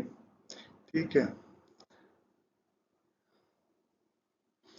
फिर नेक्स्ट पॉइंट पे आते हैं डिटरमाइन, मेजर, मॉनिटर की indicators, data suitability, availability, intuition and competency. ठीक है, तो हमारे पास जब एविडेंस होगी तो आप देख रहे हो एविडेंस की कितनी इम्पोर्टेंस है, मतलब हम किस तरह से उसको बेटरमेंट के लिए as a company, as a process, as a team, हम कितना तरह से उसको एक पॉजिटिव में यूज़ कर सकते हैं। सो यहाँ लिखा है डिटरमाइन, मेजर एंड मॉनिटर की इंडिकेटर्स। ठीक है, की इंडिकेटर्स का मतलब है यहाँ पे जो चीज़ें इंडिकेट करती हैं जिस चीज़ को भी हम इम्प्रूव करना चाह रहे हैं उसमें इंडिकेशन पॉइंट्स क्या है। ठीक है, आ, तो ये कह सकते हैं किसी की परफॉर्मेंस हो सकती है, किसी के बिहेवियर हो सकता है, किसी का प्रेजेंटेशन हो सकता है, किसी का आउटकम हो सकता है वर्क का। तो ये सारी जो होती है उसको बेटर तरीके से डिटरमाइन, मेजर एंड मॉनिटर कर सकते हैं। और डेटा सुटेबिलिटी, तो यहाँ से जो डेटा निकल के आएगा उस डाटा का मतलब कितना सूटेबल है वो फॉर अ डिसीजन मेकिंग, वो हम डिसाइड कर सकते हैं। ठीक है, और अवेलेबिलिटी, और वो अवेलेबल हो जाएगा लास्टली, मतलब कोई डेटा हमारा निकल के हमारा जब हम एविडेंस रहेंगे हमारे पे तो वो अवेलेबल रहेगा for decision making. Intuition and competency, फिर हम जो हमारा एविडेंस है उससे हम मतलब अ, कितना इंट्यूट कर सकते हैं आप उसको और कॉम्पिटेंट चीज़ों को बना सकते हैं, उस मैनर में हम उस एविडेंस को यूज़ कर सकते हैं और हमारा जो डिसीजन होगा। ठीक है, coming to the next slide.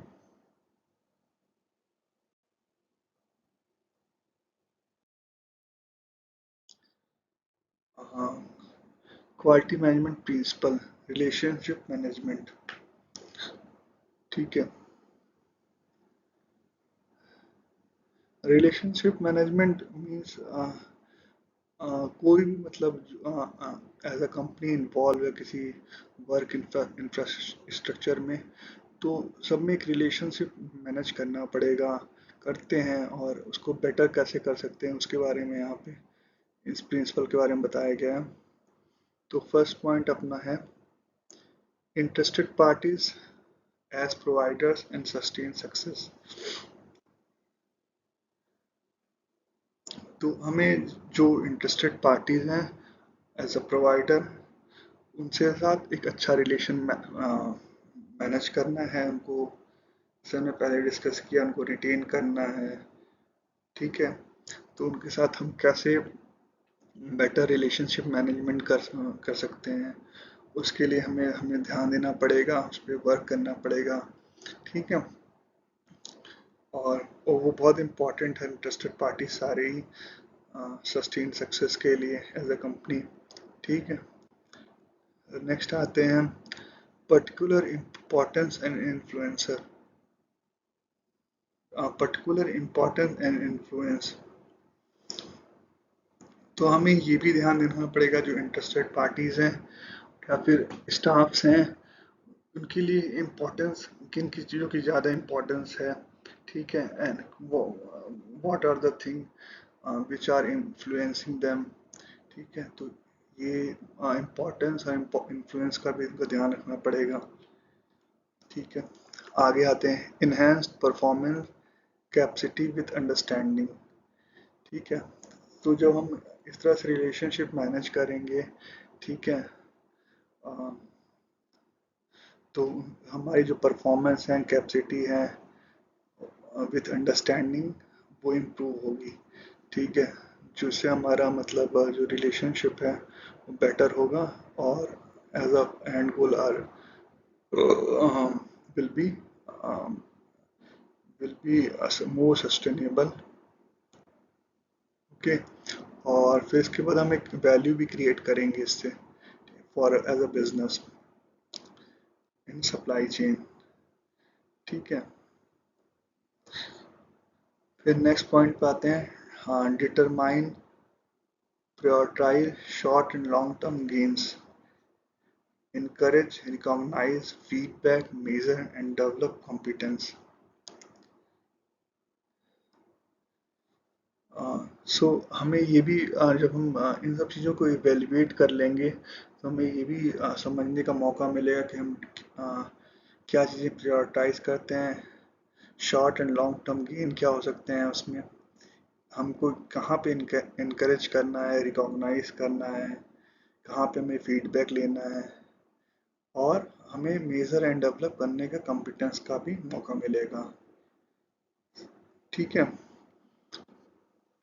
तो इस तरह से रिलेशनशिप मैनेजमेंट को हमें एक मैनेज करना है, एक मैट्रिक्स बनानी है, उसको सोचना है और करना है। Coming to the next slide, developing of QMS. तो वहाँ पे हमारे प्रिंसिपल्स खत्म हो जाते हैं, अब आगे आते हैं developing the QMS quality management system using fundamental concepts and principle, QMS model general. तो हमारा जो QMS model, quality management system का जो मॉडल हो वो कैसा हो, उसके जनरल पॉइंट्स यहाँ पे दिए हुए हैं। सोशल ऑर्गेनिज्म, सो देखिए, जब भी दो ह्यूमन बीइंग एक टीम आपस में कम्युनिकेट करती है, मिलती है, तो it will work as a social organism. ठीक है, तो हमें इन चीज़ों पे ध्यान देना होता है कि हमें मतलब सोशल ऑर्गेनिज्म से जो हमारा क्यूएमएस मॉडल हो उसको कैसा बनाएं, कैसे इसको इम्प्रूव करें, क्योंकि ये बहुत बड़ा एक की टूल है सोशल ऑर्गेनिज्म, जिससे हम एक better system, better process, better way of thinking develop कर सकते हैं, बना सकते हैं। ठीक है, फिर हमें ध्यान देना होता है varying context ability to change. Contexts are changing, like maybe some external factors, some legal requirements, maybe change some environmental factors, maybe change with time, may some technological changes will be there, some internal factor will be there, like some main key members, uh, they are switching their jobs, they are not interested to continue with the company. So they are called as varying context. And in that situation, uh, a system or a quality management system is able to change itself. ठीक है. So next point is innovate, breakthrough, improvement. So in the last slides we discussed the innovate and breakthrough improvement. ठीक है. सो हमारा जो QMS होना चाहिए वो ऐसा होना है कि हम इनोवेट कर सकें. ठीक है. हम ब्रेक थ्रू पा सकें थ्रू इम्प्रूवमेंट. ठीक है. By the implementation and auditing the quality management system we are able to get these things to like modify our quality management system.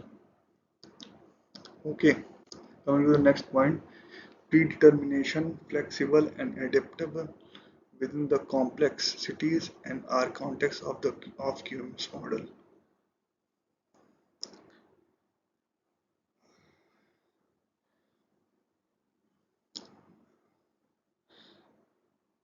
हमें मतलब देखिए हमें एक फ्लेक्सिबिलिटी भी QMS के मॉडल में रखनी पड़ेगी, एक एडेप्टेबिलिटी भी रखनी पड़ेगी with in the complexities and और the context of the QMS models. ठीक है. क्योंकि जैसे जैसे ऑर्गेनाइजेशंस बड़ी होती जाती हैं वो कॉम्प्लेक्स होती जाती हैं. ठीक है. क्योंकि number of processes are increased. ठीक है. A number of things and interested parties also increased. So QMS model will be complex in such scenarios. But like a number of persons to manage the QMS will be is higher in compared to a smaller organization. So it is like a equal thing in the point of view of like complexities. Like in smaller companies, the number of people is less, and bigger organizations, the number of people which are managing the QMS are large. So हमें flexibility और एक adaptability का point of view लेके QMS model को develop करना चाहिए. ठीक है. और कुछ चीज़ें प्री डिटर्मिनेशन मतलब एज अ मतलब फोरकास्ट मैनर में प्री डिटरमाइन करके चीज़ों को आगे लेके जाना चाहिए. ठीक है. आगे चलते हैं आगे स्लाइड में. QMS model. अब इसका सेकंड पॉइंट है सिस्टम, प्रोसेसेस एंड एक्टिविटी. ठीक है. तो पहला पॉइंट है सिस्टम का each QMS uniqueness, context understanding. So system का जो फर्स्ट गोल है या फिर सिस्टम का फर्स्ट मीनिंग है, जो उनका QMS है उसकी यूनिकनेस. क्योंकि हर सिस्टम का हर कंपनी का एक सिस्टम होता है और वो अपने आप में यूनिक होता है. There is no common thing in that. ठीक है. आप स्टैंडर्ड भी फॉलो कर रहे हो to implement your quality management system, तब भी सारी जो जो उनका QMS का मॉडल होगा या फिर जो भी चीज़ें आप डिफाइन करोगे विद रिस्पेक्ट टू डॉक्यूमेंटेशन और इम्प्लीमेंटेशन ट्रेनिंग, उसमें एक यूनिकनेस होगी, सबका अलग अलग होता है. ठीक है. और जो सेकंड पॉइंट है वो कॉन्टेक्स्ट अंडरस्टैंडिंग. कॉन्टेक्स्ट क्लियर होना चाहिए एक सिस्टम का, तभी एक सिस्टम आगे मतलब बेटर वे में आगे प्रोसेस कर सकती है और एक प्री आइडेंटिफाइड आउटकम या फिर एक्सपेक्टेड आउटकम ही तभी निकल के आ सकता है जब हमारा कॉन्टेक्स्ट क्लियर हो. ठीक है. फिर नेक्स्ट पॉइंट है process, defined, measured and improved. So process हमारा जो है वो स्टैंडर्ड ऑपरेटिंग प्रोसेस के प्रोसीजर के हिसाब से डिफाइन होना चाहिए। ठीक है, हमें इसमें तरीके होने चाहिए कि उसको मेज़र कर सकें, उसकी इफ़ेक्टिवनेस के लिए, उसकी एफिशिएंसी के लिए, उसके बेटरमेंट के लिए। और फिर उसमें से हम जब इतनी चीज़ें करेंगे तो हमें इम्प्रूवमेंट निकल के आएंगी और हम उसको इम्प्रूव कर सकते हैं। ठीक है, एक्टिविटी, लास्ट है इसमें एक्टिविटी। एक्टिविटी में people collaboration, prescribed and unprescribed. So people collaboration to manage a process as a system, it a very important thing. Collaboration is very important thing. तो हमने पिछले स्लाइड्स में भी डिस्कस किया collaboration का इम्पोर्टेंस और उसमें क्या फैक्टर्स हैं। तो हमें कोलैबोरेटिव बनाना है एक्टिविटी को। ठीक है, और एक्टिविटी प्रिस्क्राइब्ड और अनप्रिस्क्राइब्ड क्या चीज़ें हैं उस पर भी ध्यान देना है कि किसी कंडीशन में हमें क्या प्रिस्क्रिप्शन है with the top management, with the help of standard operating procedure, job profile. ठीक है, तो हमें प्रिस्क्राइब्ड और अनप्रिस्क्राइब्ड चीज़ों को ध्यान में रखना है एक्टिविटी को करने में। ठीक है, कुछ भी मतलब ऐसा नहीं हो कि मतलब लूप होल हो और किसी एक्टिविटी को डिलीवर करने में कोई कंफ्यूजन या फिर लैक ऑफ नॉलेज की वजह से आप आगे ना बढ़ पाओ या ना कर पाओ इस चीज़ को। ठीक है, आगे चलते हैं।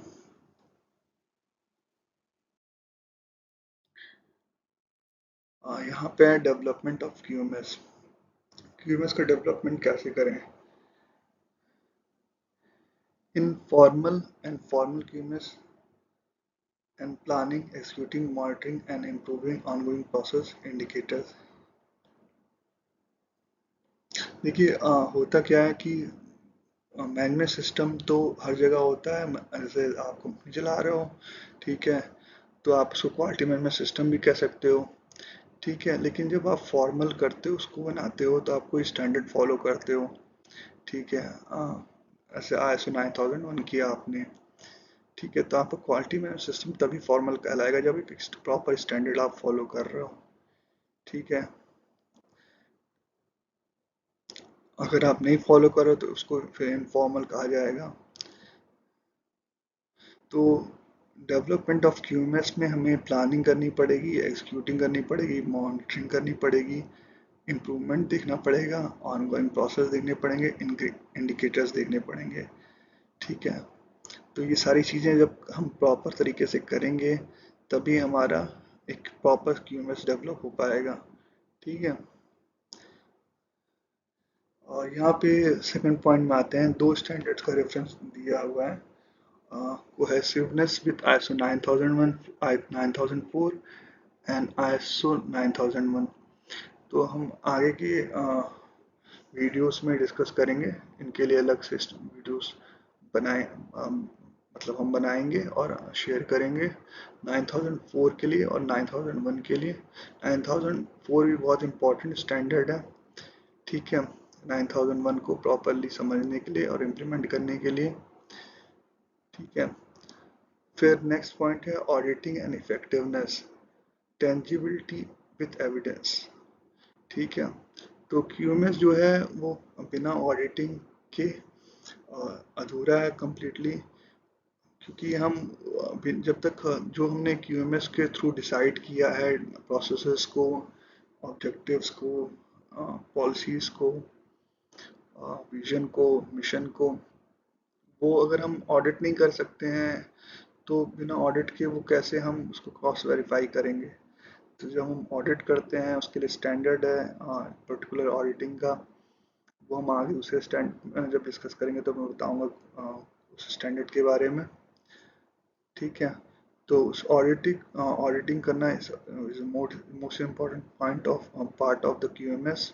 ठीक है, कुछ कंपनीज जैसे साल भर में 2 बार, 4 बार, 6 बार, as per their suitability and their understanding and their requirement, they are doing the auditing work for a QMS for their company.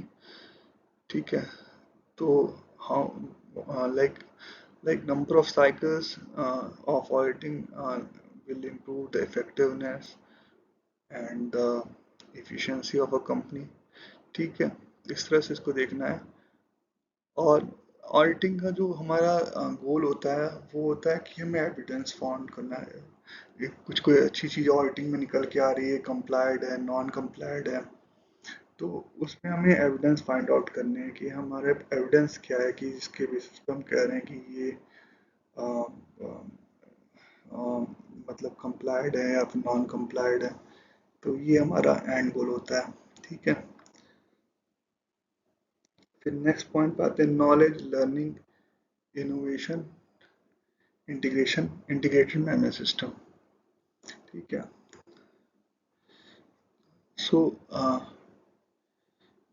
Development of QMS में जो नॉलेज है वो बहुत इम्पोर्टेंट रोल प्ले करता है कि जब भी हम एक साइकिल रन करेंगे क्यूएमएस की, थ्रू डेवलपमेंट, थ्रू ऑडिटिंग, तो हमारे एक नॉलेज की रिक्वायरमेंट बिल्ड होगी या फिर एक नॉलेज बिल्ड होगी।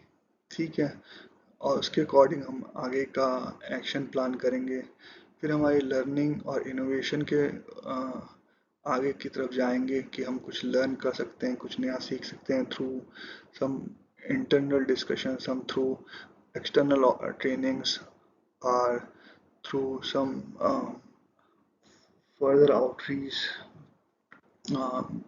with respect of some data people, and innovate कर सकते हैं किसी चीज़ को, किसी प्रोसेस को हम इनोवेट कर सकते हैं, कोई एक्टिविटी इनोवेट कर सकते हैं हम, जिससे हमारा क्यूएमएस रिजल्ट्स बेटर हो सके।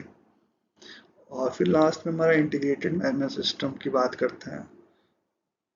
इंटीग्रेटेड मैनेजमेंट सिस्टम की बात मतलब ये है कि जैसे कि कई सारे स्टैंडर्ड साथ में वर्क करते हैं जो कि अलग अलग रिक्वायरमेंट्स, जैसे आपने सुना ISO 9001 है, फिर ISO 14001 है, फिर ISO 45001 है। तो जो हम तीनों को, क्योंकि ये जो स्टैंडर्ड्स हैं मतलब जेनरिक मतलब स्टैंडर्ड्स हैं, तो जब आप इनको कंबाइंड मैनर में अपने यहाँ अपने सिस्टम पे अप्लाई करते हो तो फिर ये काउंट होते हैं as a integrated management system. ठीक है, coming to the next slide, terms and definition, people, organization, activity, process, system, requirement, result, information, customer, characteristics, determination, action and audit। सो इनसे रिलेवेंट कुछ टर्म्स हैं, कुछ वर्ड्स हैं और उनकी डिफिनेशन है। जैसे मैंने पिछले बताया, इसका ऐसे स्टैंडर्ड टाइटल था फंडामेंटल्स एंड वोकेबलरी, तो ये वोकेबलरी का पार्ट है। इसमें डिफाइन किया गया है, कुछ स्टैंडर्ड वर्ड्स हैं। जब हम स्टैंडर्ड्स को आगे पढ़ते हैं समझ में नहीं आता कि इस वर्ड का मतलब क्या है एज पर स्टैंडर्ड। ठीक है, तो यहाँ पे हमें क्लैरिटी मिलती है स्टैंडर्ड वर्ड्स को समझने की और आगे उसको अपने वर्क के अकॉर्डिंग उसको यूज करने के लिए। तो इसमें पहला पॉइंट है policy, top management intention and directions. ठीक है, पॉलिसी किसी भी चीज़ को लेकर हो सकती है, एज ए कंपनी पॉलिसी हो सकती है। ठीक है, as a human resource policy हो सकती है, as a machine use policy हो सकती है, as a process mindset policy हो सकती है। ठीक है, उसमें हम इंटेंशन और डायरेक्शन टॉप मैनेजमेंट की मतलब यूज करेंगे या फिर आ, बताया जाएगा। फिर इसके बाद हमारा है quality policy, consistency with policy, alignment with mission and vision, quality objectives as outcome, relation with principles। तो जो हमारी क्वालिटी पॉलिसी होगी वो हम क्वालिटी मैनेजमेंट सिस्टम के रिस्पेक्ट में हम डिफाइन करेंगे। ठीक है, वो हमारी जो अदर पॉलिसीज हैं उनसे कंसिस्टेंट होनी चाहिए, अलाइनमेंट होने चाहिए उनका मिशन और विजन से, और क्वालिटी ऑब्जेक्टिव्स एज आउटकम होने चाहिए क्वालिटी पॉलिसी के, रिलेशन होना चाहिए प्रिंसिपल से। नेक्स्ट पॉइंट हमारा विजन है।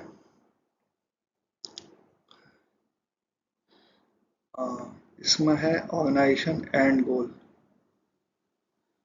ऑर्गेनाइजेशन एंड गोल, ठीक है। तो विजन जो एंड गोल है हमारा, वो विजन के अंदर आ जाए कि हमारा विजन क्या है, मतलब after 10 years, after 20 years, what we are looking as a company, ठीक है, what are our expectations to reach। इसमें विजन इस तरह से डिफाइन करते हैं। Coming to the next slide, mission, purpose of existence, मतलब एक कंपनी किस पर्पस से मतलब एग्जिस्ट कर रही है, उसको डिफाइन करने के लिए है कि कंपनी की क्या पर्पस है उसका एग्जिस्ट करने के लिए।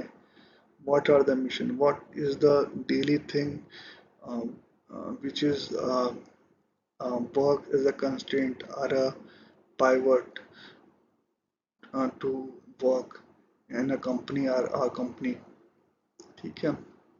क्वालिटी एश्योरेंस, ये बहुत इंपॉर्टेंट है। क्वालिटी कंफ्यूजन होता है क्वालिटी एश्योरेंस क्या है और क्वालिटी कंट्रोल क्या है, ठीक है। तो क्वालिटी एश्योरेंस का यहाँ पे डिफाइन किया हुआ है, confidence that quality requirement will be fulfilled, ठीक है। एंड क्वालिटी कंट्रोल है focused on fulfilling quality requirements, ठीक है। सो हमारे यहाँ क्वालिटी कंट्रोल के स्टाफ अलग होंगे और क्वालिटी एश्योरेंस के स्टाफ अलग होंगे, ये बहुत इंपॉर्टेंट है, ठीक है। एक कॉन्फिडेंस देगा कि हमारा क्वालिटी फुलफिल हो गया है और एक फुलफिल करेगा क्वालिटी को, ठीक है। Design and development, detail requirement for an object, ठीक है। तो detail requirement of an object, object में हमारा हो सकता है कि प्रोडक्ट को बेचना, एक सर्विसेज को प्रोवाइड कराना, तो उसमें जो रिक्वायरमेंट्स होंगी कि तरीके क्या क्या हैं, उसकी डिटेल रिक्वायरमेंट्स में मेंशन होंगी। ऑब्जेक्ट, एंटिटी एंड और item,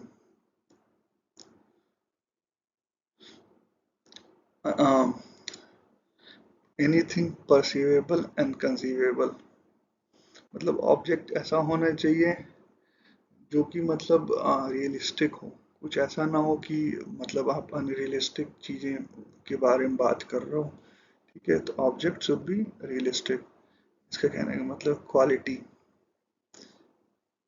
set of inherent characteristics, so